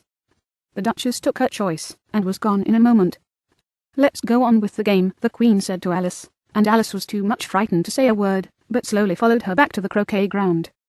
The other guests had taken advantage of the Queen's absence, and were resting in the shade. However, the moment they saw her, they hurried back to the game, the Queen merely remarking that a moment's delay would cost them their lives. All the time they were playing, the Queen never left off quarrelling with the other players, and shouting "off with his head," or "off with her head." Those whom she sentenced were taken into custody by the soldiers, who of course had to leave off being archers to do this, so that by the end of half an hour or so there were no archers left, and all the players, except the King, the Queen, and Alice, were in custody, and under sentence of execution. Then the Queen left off, quite out of breath, and said to Alice, "Have you seen the Mock Turtle yet?" "No," said Alice. "I don't even know what a Mock Turtle is." "It's the thing Mock Turtle soup is made from," said the Queen. "I never saw one, or heard of one," said Alice. "Come on, then," said the Queen, "and he shall tell you his history." As they walked off together, Alice heard the King say in a low voice, to the company generally, "You are all pardoned." "Come, that's a good thing," she said to herself, for she had felt quite unhappy at the number of executions the Queen had ordered. They very soon came upon a griffin, lying fast asleep in the sun. "If you don't know what a griffin is, look at the picture." "Up, lazy thing," said the Queen, "and take this young lady to see the Mock Turtle, and to hear his history. I must go back and see after some executions I have ordered," and she walked off, leaving Alice alone with the griffin. Alice did not quite like the look of the creature, but on the whole she thought it would be quite as safe to stay with it as to go after that savage Queen, so she waited. The griffin sat up and rubbed its eyes, then it watched the Queen till she was out of sight, then it chuckled. "What fun," said the griffin, half to itself, half to Alice. "What is the fun?" said Alice. "Why, said the griffin. "It's all her fancy that they never execute nobody, you know. Come on." "Everybody says come on, here," thought Alice, as she went slowly after it. "I never was so ordered about in all my life, never." They had not gone far before they saw the Mock Turtle in the distance, sitting sad and lonely on a little ledge of rock, and, as they came nearer, Alice could hear him sighing, as if his heart would break. She pitied him deeply. "What is his sorrow?" she asked the griffin, and the griffin answered, very nearly in the same words as before, "It's all his fancy that he hasn't got no sorrow, you know. Come on." So they went up to the Mock Turtle, who looked at them with large eyes full of tears, but said nothing. "This here young lady," said the griffin, "she wants for to know your history, she do." "I'll tell it her," said the Mock Turtle in a deep, hollow tone. "Sit down, both of you, and don't speak a word till I have finished." So they sat down, and nobody spoke for some minutes. Alice thought to herself, "I don't see how he can even finish, if he doesn't begin." But she waited patiently. "Once," said the Mock Turtle at last, with a deep sigh, "I was a real turtle." These words were followed by a very long silence, broken only by an occasional exclamation of "H-J-C-K-R-R-H" from the griffin, and the constant heavy sobbing of the Mock Turtle. Alice was very nearly getting up and saying, "Thank you, sir, for your interesting story," but she could not help thinking there must be more to come, so she sat still and said nothing. "When we were little," the Mock Turtle went on at last, more calmly, though still sobbing a little now and then, "we went to school in the sea. The master was an old turtle. We used to call him Tortoise." "Why did you call him Tortoise, if he wasn't one?" Alice asked. "We called him Tortoise because he taught us," said the Mock Turtle angrily. "Really, you are very dull." "You ought to be ashamed of yourself for asking such a simple question," added the griffin, and then they both sat silent and looked at poor Alice, who felt ready to sink into the earth. At last the griffin said to the Mock Turtle, "Drive on, old fellow. Don't be all day about it," and he went on in these words, "Yes, we went to school in the sea, though you mayn't believe it." "I never said I didn't," interrupted Alice. "You did," said the Mock Turtle. "Hold your tongue," added the griffin, before Alice could speak again. The Mock Turtle went on. "We had the best of educations. In fact, we went to school every day." "I've been to a day school too," said Alice. "You needn't be so proud as all that." "With extras?" asked the Mock Turtle a little anxiously. "Yes," said Alice, "we learned French and music." "And washing?" said the Mock Turtle. "Certainly not," said Alice indignantly. "Ah, then yours wasn't a really good school," said the Mock Turtle in a tone of great relief. Now 8 hours they had at the end of the bill: French, music, and washing, extra. "You couldn't have wanted it much," said Alice, "living at the bottom of the sea." "I couldn't afford to learn it," said the Mock Turtle with a sigh. "I only took the regular course." "What was that?" inquired Alice. "Rilling and writhing, of course, to begin with," the Mock Turtle replied, "and then the different branches of arithmetic: ambition, distraction, uglification, and derision." "I never heard of uglification," Alice ventured to say. "What is it?" The Gryphon lifted up both its paws in surprise. "What? Never heard of uglifying?" it exclaimed. "You know what to beautify is, suppose?" "Yes," said Alice doubtfully, "it means to make anything prettier." "Well, then," the Gryphon went on, "if you don't know what to uglify is, you are a simpleton." Alice did not feel encouraged to ask any more questions about it, so she turned to the Mock Turtle and said, "What else had you to learn?" "Well, there was mystery," the Mock Turtle replied, counting off the subjects on his flappers: mystery, ancient and modern, with seaography, then drawling. The drawling master was an old conger eel that used to come once a week. He taught us drawling, stretching, and fainting in coils. "What was that like?" said Alice. "Well, I can't show it to you myself," the Mock Turtle said. "I'm too stiff." And the Gryphon never learnt it. "Hadn't time," said the Gryphon. "I went to the classics master, though. He was an old crab, he was." "I never went to him," the Mock Turtle said with a sigh. "He taught laughing and grief, they used to say." "So he did, said the Gryphon, sighing in his turn, and both creatures hid their faces in their paws. "And how many hours a day did you do lessons?" said Alice, in a hurry to change the subject. 10 hours the first day," said the Mock Turtle, 9 the next, and so on. "What a curious plan," exclaimed Alice. "That's the reason they're called lessons," the Gryphon remarked, "because they lesson from day to day." This was quite a new idea to Alice, and she thought it over a little before she made her next remark. "Then the 11th day must have been a holiday?" "Of course it was," said the Mock Turtle. "And how did you manage on the 12th? Alice went on eagerly. "That's enough about lessons," the Gryphon interrupted in a very decided tone. "Tell her something about the games now." Chapter 10. The Lobster Quadrille. The Mock Turtle sighed deeply and drew the back of one flapper across his eyes. He looked at Alice and tried to speak, but for a minute or two sobs choked his voice. "Same as if he had a bone in his throat," said the Gryphon, and it set to work shaking him and punching him in the back. At last the Mock Turtle recovered his voice, and, with tears running down his cheeks, he went on again.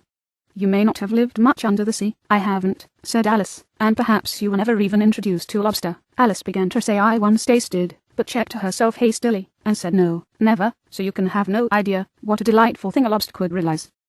"No, indeed," said Alice. "What sort of a dance is it?" "Why," said the Gryphon, "you first form into a line along the seashore." "2 lines," cried the Mock Turtle. "Seals, turtles, salmon, and so on. Then, when you've cleared all the jellyfish out of the way—" "That generally takes some time," interrupted the Gryphon. "You advance twice, each with a lobster as a partner," cried the Gryphon. "Of course," the Mock Turtle said. "Advance twice, set to partners. Change lobsters, and retire in same order," continued the Gryphon. "Then, you know," the Mock Turtle went on, "you throw the lobsters," shouted the Gryphon, with a bound into the air, "as far out to sea as you can." "Swim after them," screamed the Gryphon. "Turn a somersault in the sea," cried the Mock Turtle, capering wildly about. "Change lobsters again," yelled the Gryphon at the top of its voice. "Back to land again, and that's all the first figure," said the Mock Turtle, suddenly dropping his voice. And the 2 creatures, who had been jumping about like mad things all this time, sat down again very sadly and quietly, and looked at Alice. "It must be a very pretty dance," said Alice timidly. "Would you like to see a little of it?" said the Mock Turtle. "Very much indeed," said Alice. "Come, let's try the first figure," said the Mock Turtle to the Gryphon. "We can do without lobsters, you know. Which shall sing?" "Oh, you sing," said the Gryphon. "I've forgotten the words." So they began solemnly dancing round and round Alice, every now and then treading on her toes when they passed too close, and waving their forepaws to mark the time, while the Mock Turtle sang this, very slowly and sadly. "Will you walk a little faster?" said a whiting to a snail. "There's a porpoise close behind us, and he's treading on my tail. See how eagerly the lobsters and the turtles all advance. They are waiting on the shingle. Will you come and join the dance? Will you, won't you, will you, won't you, will you join the dance? Will you, won't you, will you, won't you join the dance?" You can really have no notion how delightful it will be when they take us up and throw us, with the lobsters, out to sea. But the snail replied, too far, and gave a look askance. Said he thanked the whiting kindly, but he would not join the dance. would not, could not, would not, could not, would not join the dance. Would not, could not, would not, could not, could not join the dance. What matters it how far we go, his scaly friend replied. There is another shore, you know, upon the other side. The further off from England the nearer is to France. Then turn not pale, beloved snail, but come and join the dance. Will you, won't you, will you, won't you, will you join the dance? Will you, won't you, will you, won't you join the dance? Thank you, it's a very interesting dance to watch, said Alice, feeling very glad that it was over at last, and I do so like that curious song about the whiting. Oh, as to the whiting, said the Mock Turtle, you've seen them, of course. Yes, said Alice, I've often seen them again. She checked herself hastily. I don't know when maybe, said the Mock Turtle, but if you've seen them so often, of course you know what they're like. I believe so, Alice replied thoughtfully. They have their tails in their mouths, and they're all over crumbs. You're wrong about the crumbs, said the Mock Turtle. Crumbs would all wash off in the sea, but they have their tails in their mouths, and the reason is, here the Mock Turtle yawned, and shut his eyes. Tell her about the reason and all that, he said to the Griffin. The reason is, said the Griffin, that they would go with the lobsters to the dance. So they got thrown out to sea. So they had to fall a long way. So they'd got their tails fast in their mouths. So they couldn't get them out again. That's all. Thank you, said Alice. It's very interesting. I never knew so much about a whiting before. I can tell you more than that, if you like, said the Griffin. Do you know why it's called a whiting? I never thought about it, said Alice. Why? It does the boots and shoes, the Griffin replied very solemnly. Alice was thoroughly puzzled. Does the boots and shoes, she repeated in a wondering tone. Why, what are your shoes done with, said the Griffin. I mean, what makes them so shiny? Alice looked down at them, and considered a little, before she gave her answer. They're done with blacking, I believe. Boots and shoes under the sea, the Griffin went on in a deep voice, are done with a whiting. Now you know. And what are they made of? Alice asked in a tone of great curiosity. Soles and eels, of course, the Griffin replied rather impatiently. Any shrimp could have told you that. If I'd been the whiting, said Alice, whose thoughts were still running on the song, I'd have said to the porpoise, keep back, please, we don't want you with us. They were obliged to have him with them. The Mock Turtle said no wise fish would go anywhere without a porpoise. Wouldn't it really, said Alice in a tone of great surprise. Of course not, said the Mock Turtle. Why, if a fish came to me and told me he was going a journey, I should say with what purpose? Don't you mean purpose, said Alice. I mean what I say, the Mock Turtle replied in an offended tone. And the Griffin added, come, let's hear some of your adventures. I could tell you my adventures, beginning from this morning, said Alice a little timidly, but it's no use going back to yesterday, because I was a different person then. Explain all that, said the Mock Turtle. No, the adventures first, said the Griffin in an impatient tone. Explanations take such a dreadful time. So Alice began telling them her adventures from the time when she first saw the white rabbit. She was a little nervous about it just at first. The two creatures got so close to her, one on each side, and opened their eyes and mouths so very wide, but she gained courage as she went on. Her listeners were perfectly quiet till she got to the part about her repeating "You are old, Father William," to the caterpillar, and the words all coming different, and then the Mock Turtle drew a long breath, and said, that's very curious. It's all about as curious as it can be, said the Griffin. It all came different, the Mock Turtle repeated thoughtfully. I should like to hear her try and repeat something now. Tell her to begin. He looked at the Griffin, as if he thought it had some kind of authority over Alice. Stand up and repeat is the voice of the sluggard, said the Griffin. How the creatures order one about, and make one repeat lessons, thought Alice. I might as well be at school at once. However, she got up, and began to repeat it, but her head was so full of the lobster quadrille, that she hardly knew what she was saying, and the words came very queer indeed. It is the voice of the lobster. I heard him declare, you have baked me too brown, I must sugar my hair. As a duck with its eyelids, so he with his nose trims his belt and his buttons, and turns out his toes. Later editions continued as follows. When the sands are all dry, he is gay as a lark, and will talk in contemptuous tones of the shark, but when the tide rises and sharks are around, his voice has a timid and tremulous sound. That's different from what I used to say when I was a child, said the Griffin. Well, I never heard it before, said the Mock Turtle, but it sounds uncommon nonsense. Alice said nothing. She had sat down with her face in her hands, wondering if anything would ever happen in a natural way again. I should like to have it explained, said the Mock Turtle. She can't explain it, said the Griffin hastily. Go on with the next verse. But about his toes, the Mock Turtle persisted. How could he turn them out with his nose, you know? It's the first position in dancing, Alice said, but was dreadfully puzzled by the whole thing, and longed to change the subject. Go on with the next verse, the Griffin repeated impatiently. It begins, I passed by his garden. Alice did not dare to disobey, though she felt sure it would all come wrong, and she went on in a trembling voice. I passed by his garden, and marked, with one eye, how the owl and the panther were sharing a pie. Later editions continued as follows: the panther took pie crust, and gravy, and meat, while the owl had the dish as its share of the treat. When the pie was all finished, the owl, as a boon, was kindly permitted to pocket the spoon, while the panther received knife and fork with a growl, and concluded the banquet. What is the use of repeating all that stuff? The Mock Turtle interrupted. If you don't explain it as you go on, it's by far the most confusing thing I ever heard. Yes, I think you'd better leave off, said the Gryphon, and Alice was only too glad to do so. Shall we try another figure of the lobster quadrille? The Gryphon went on. Or would you like the Mock Turtle to sing you a song? Oh, a song please, if the Mock Turtle would be so kind, Alice replied, so eagerly that the Gryphon said, in rather offended tone, no accounting for tastes. Sing her turtle soup, will you, old fellow? The Mock Turtle sighed deeply, and began, in a voice sometimes choked with sobs, to sing this. Beautiful soup, so rich and green, waiting in a hot tureen, who for such dainties would not stoop? Soup of the evening, beautiful soup. Soup of the evening, beautiful soup. Bo, ootful soo, oop. Bo, ootful soo, oop.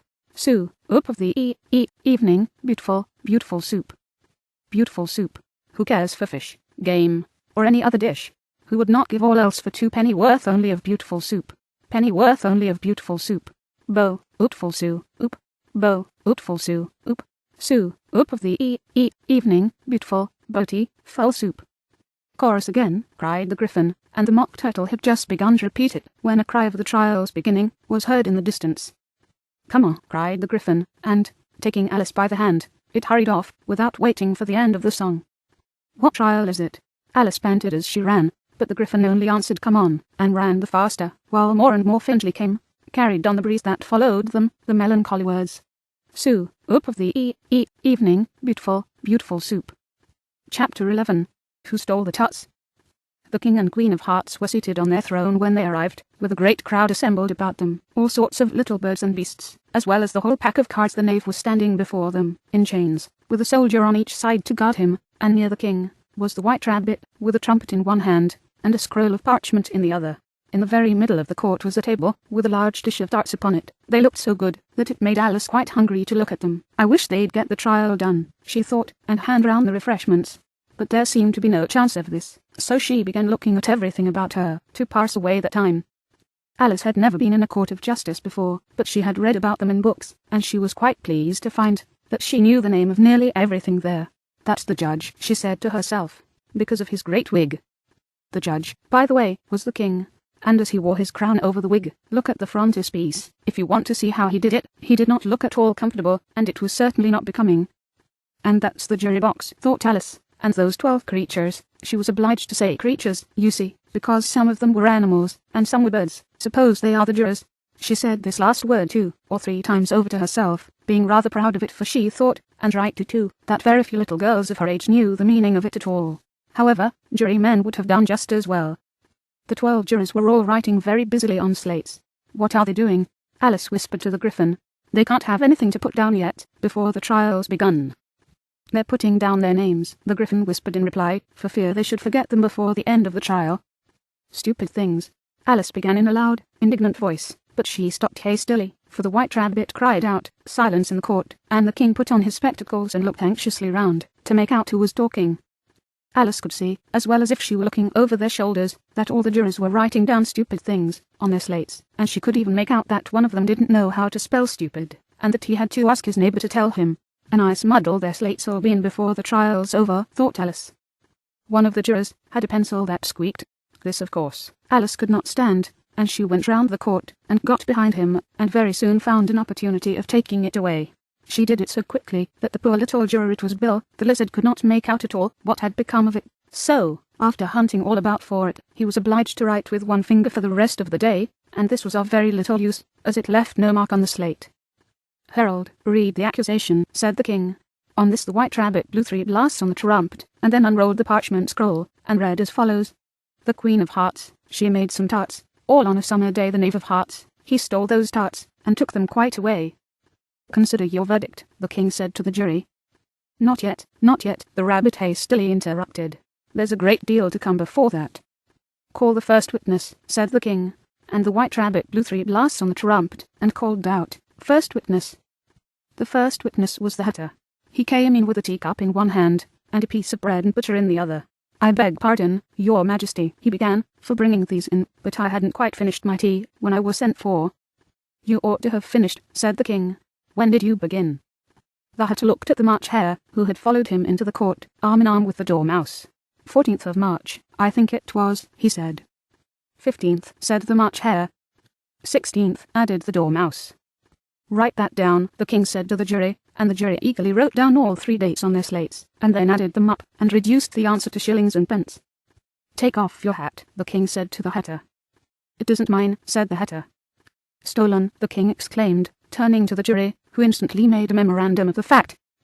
"I keep them to sell," the Hatter added as an explanation. "I've none of my own. I'm a Hatter." Here the queen put on her spectacles, and began staring at the Hatter, who turned pale and fidgeted.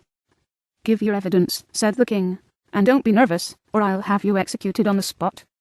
This did not seem to encourage the witness at all. He kept shifting from one foot to the other, looking uneasily at the queen, and in his confusion he bit a large piece out of his teacup instead of the bread and butter. Just at this moment Alice felt a very curious sensation, which puzzled her a good deal until she made out what it was. She was beginning to grow larger again, and she thought at first she would get up and leave the court, but on second thoughts she decided to remain where she was as long as there was room for her. "I wish you wouldn't squeeze so," said the Dormouse, who was sitting next to her. "I can hardly breathe." "I can't help it," said Alice very meekly. "I'm growing." "You've no right to grow here," said the Dormouse. "Don't talk nonsense," said Alice more boldly. "You know you're growing too." "Yes, but I grow at a reasonable pace," said the Dormouse, not in that ridiculous fashion, and he got up very sulkily and crossed over to the other side of the court. All this time the queen had never left off staring at the Hatter, and, just as the Dormouse crossed the court, she said to one of the officers of the court, "Bring me the list of the singers in the last concert," on which the wretched Hatter trembled so that he shook both his shoes off. "Give your evidence," the king repeated angrily, "or I'll have you executed, whether you're nervous or not." "I'm a poor man, Your Majesty," the Hatter began, in a trembling voice, "and I hadn't begun my tea, not above a week or so, and what with the bread and butter getting so thin, and the twinkling of the tea—" "The twinkling of the what?" said the king. "It began with the tea," the Hatter replied. "Of course twinkling begins with a tea," said the king sharply. "Do you take me for a dunce? Go on." "I'm a poor man," the Hatter went on, "and most things twinkled after that, only the March Hare said—" "I didn't," the March Hare interrupted in a great hurry. "You did," said the Hatter. "I deny it," said the March Hare. "He denies it," said the king. "Leave out that part." "Well, at any rate," the Dormouse said. The Hatter went on, looking anxiously round to see if he would deny it too, but the Dormouse denied nothing, being fast asleep. "After that," continued the Hatter, "I cut some more bread and butter." "But what did the Dormouse say?" one of the jury asked. "That I can't remember," said the Hatter. "You must remember," remarked the king, "or I'll have you executed." The miserable Hatter dropped his teacup and bread and butter, and went down on one knee. "I'm a poor man, Your Majesty," he began. "You're a very poor speaker," said the king. Here one of the guinea pigs chirred, and was immediately suppressed by the officers of the court. "As that is rather a hard word, I will just explain to you how it was done. They had a large canvas bag, which tied up at the mouth with strings. Into this they slipped the guinea pig, head first, and then sat upon it." "I'm glad I've seen that done," thought Alice. "I've so often read in the newspapers, at the end of trials, there were some attempts at applause, which was immediately suppressed by the officers of the court, and I never understood what it meant till now." "If that's all you know about it, you may stand down," continued the king. "I can't go no lower," said the Hatter. "I'm on the floor, as it is." "Then you may sit down," the king replied. Here the other guinea pig cheered, and was suppressed. "Come, that finished the guinea pigs," thought Alice. "Now we shall get on better." "I'd rather finish my tea," said the Hatter, with an anxious look at the queen, who was reading the list of singers. "You may go," said the king, and the Hatter hurriedly left the court, without even waiting to put his shoes on. "And just take his head off outside," the queen added to one of the officers, but the Hatter was out of sight before the officer could get to the door. "Call the next witness," said the king. The next witness was the Duchess's cook. She carried the pepper box in her hand, and Alice guessed who it was, even before she got into the court, by the way the people near the door began sneezing all at once. "Give your evidence," said the king. "Shan't," said the cook. The king looked anxiously at the White Rabbit, who said in a low voice, "Your Majesty must cross-examine this witness." "Well, if I must, I must," the king said, with a melancholy air, and, after folding his arms and frowning at the cook till his eyes were nearly out of sight, he said in a deep voice, "What art arts made of?" Pepper, mostly, said the cook. Treacle, said a sleepy voice behind her. Collar that dormouse, the Queen shrieked out. Behead that dormouse. Turn that dormouse out of court. Suppress him. Pinch him. Off with his whiskers. For some minutes the whole court was in confusion, getting the dormouse turned out, and, by the time they had settled down again, the cook had disappeared. Never mind, said the king, with an air of great relief. Call the next witness. And he added in an undertone to the Queen, really, my dear, you must cross-examine the next witness. It quite makes my forehead ache. Alice watched the White Rabbit as he fumbled over the list, feeling very curious to see what the next witness would be like, for they haven't got much evidence yet, she said to herself. Imagine her surprise, when the White Rabbit read out, at the top of his shrill little voice, the name Alice. Chapter 12. Alice's evidence. Here, cried Alice, quite forgetting in the flurry of the moment how large she had grown in the last few minutes, and she jumped up in such a hurry that she tipped over the jury box with the edge of her skirt, upsetting all the jurymen onto the heads of the crowd below, and there they lay sprawling about, reminding her very much of a globe of goldfish she had accidentally upset the week before. Oh, I beg your pardon, she exclaimed in a tone of great dismay, and began picking them up again as quickly as she could, for the accident of the goldfish kept running in her head, and she had a vague sort of idea that they must be collected at once, and put back into the jury box, or they would die. The trial cannot proceed, said the king in a very grave voice, until all the jurymen are back in their proper places, or, he repeated with great emphasis, looking hard at Alice as he said do. Alice looked at the jury box, and saw that, in her haste, she had put the lizard in head downwards, and the poor little thing was waving its tail about in a melancholy way, being quite unable to move. She soon got it out again, and put it right. Not that it signifies much, she said to herself. I should think it would be quite as much use in the trial one way up as the other. As soon as the jury had a little recovered from the shock of being upset, and their slates and pencils had been found and handed back to them, they set to work very diligently, to write out a history of the accident, all except the lizard, who seemed too much overcome to do anything but sit with its mouth open, gazing up into the roof of the court. What do you know about this business? The king said to Alice. Nothing, said Alice. Nothing whatever, persisted the king. Nothing whatever, said Alice. That's very important, the king said, turning to the jury. They were just beginning to write this down on their slates, when the White Rabbit interrupted. Unimportant, Your Majesty means, of course, he said in a very respectful tone, but frowning and making faces at him as he spoke. Unimportant, of course, I meant, the king hastily said, and went on to himself in an undertone, important, unimportant, unimportant, important, as if he were trying which word sounded best. Some of the jury wrote it down important, and some unimportant.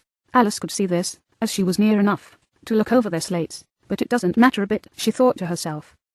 At this moment the king, who had been for some time busily writing in his notebook, cackled out silence, and read out from his book, Rule 42, all persons more than a mile high to leave the court.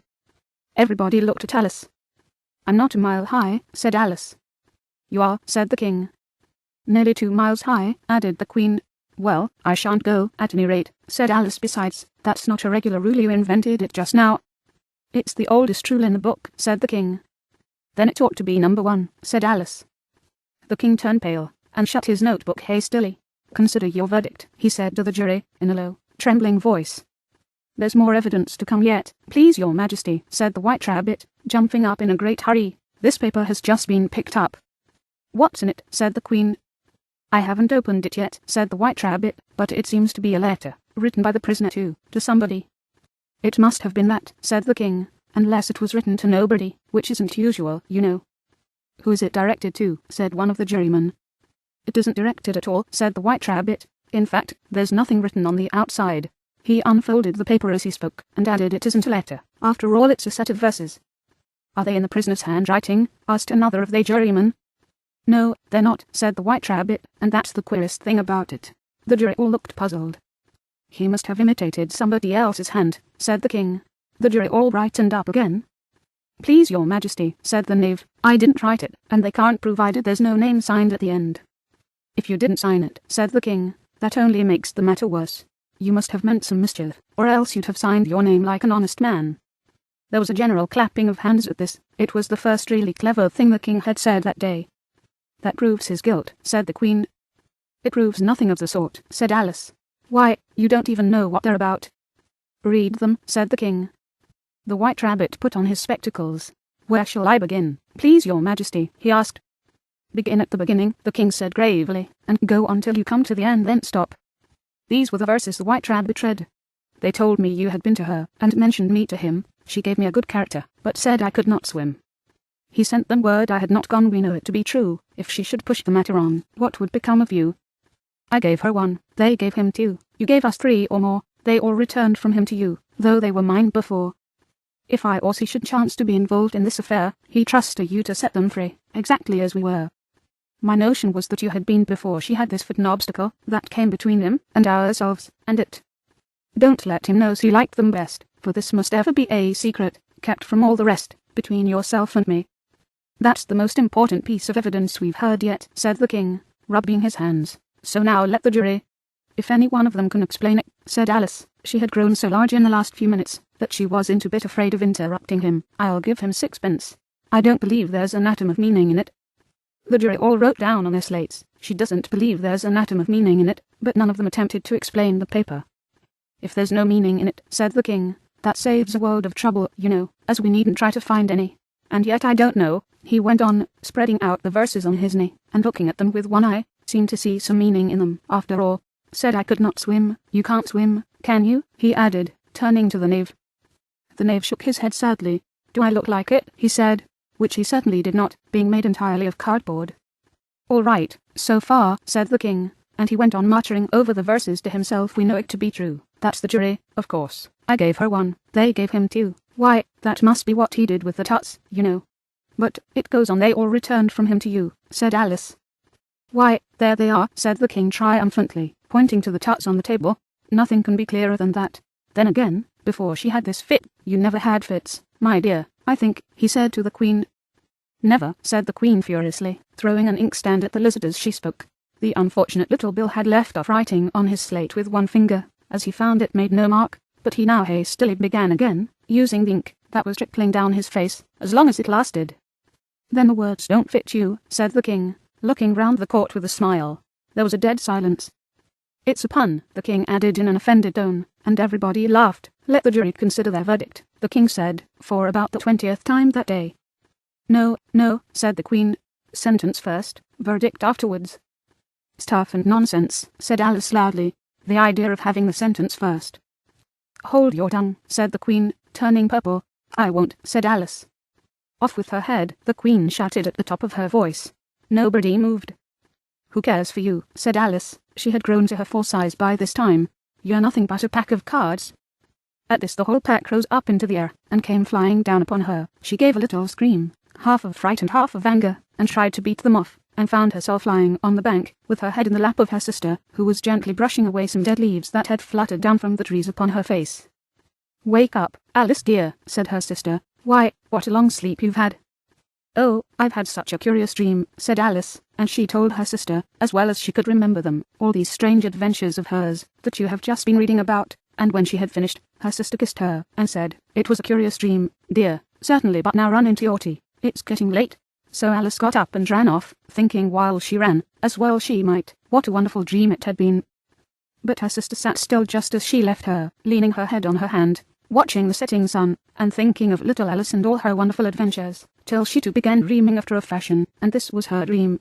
First, she dreamed of little Alice herself, and once again the tiny hands were clasped upon her knee, and the bright eager eyes were looking up into hers. She could hear the very tones of her voice, and see that queer little toss of her head, to keep back the wandering hair that would always get into her eyes, and still as she listened, or seemed to listen, the whole place around her became alive, the strange creatures of her little sister's dream. The long grass rustled at her feet as the White Rabbit hurried by. The frightened mouse splashed his way through the neighbouring pool. She could hear the rattle of the teacups as the March Hare and his friends shared their never-ending meal, and the shrill voice of the Queen ordering off her unfortunate guests to execution. Once more the pig baby was sneezing on the Duchess's knee, while plates and dishes crashed around it. Once more the shriek of the griffin, the squeaking of the lizard's slate pencil, and the choking of the suppressed guinea pigs, filled the air, mixed up with the distant sobs of the miserable mock turtle. So she sat on, with closed eyes, and half believed herself in Wonderland, though she knew she had but to open them again, and all would change to dull reality. The grass would be only rustling in the wind, and the pool rippling to the waving of the reeds. The rattling teacups would change to tinkling sheep bells, and the Queen's shrill cries to the voice of the shepherd boy, and the sneeze of the baby, the shriek of the griffin, and all the other queer noises, would change, she knew, to the confused clamour of the busy farmyard, while the lowing of the cattle in the distance would take the place of the mock turtle's heavy sobs. Lastly, she pictured to herself how this same little sister of hers would, in the aftertime, be herself a grown woman, and how she would keep, through all her ripe years, the simple and loving heart of her childhood, and how she would gather about her other little children, and make their eyes bright, and eager with many a strange tale, perhaps even with the dream of Wonderland of long ago, and how she would feel with all their simple sorrows, and find a pleasure in all their simple joys, remembering her own child life, and the happy summer days,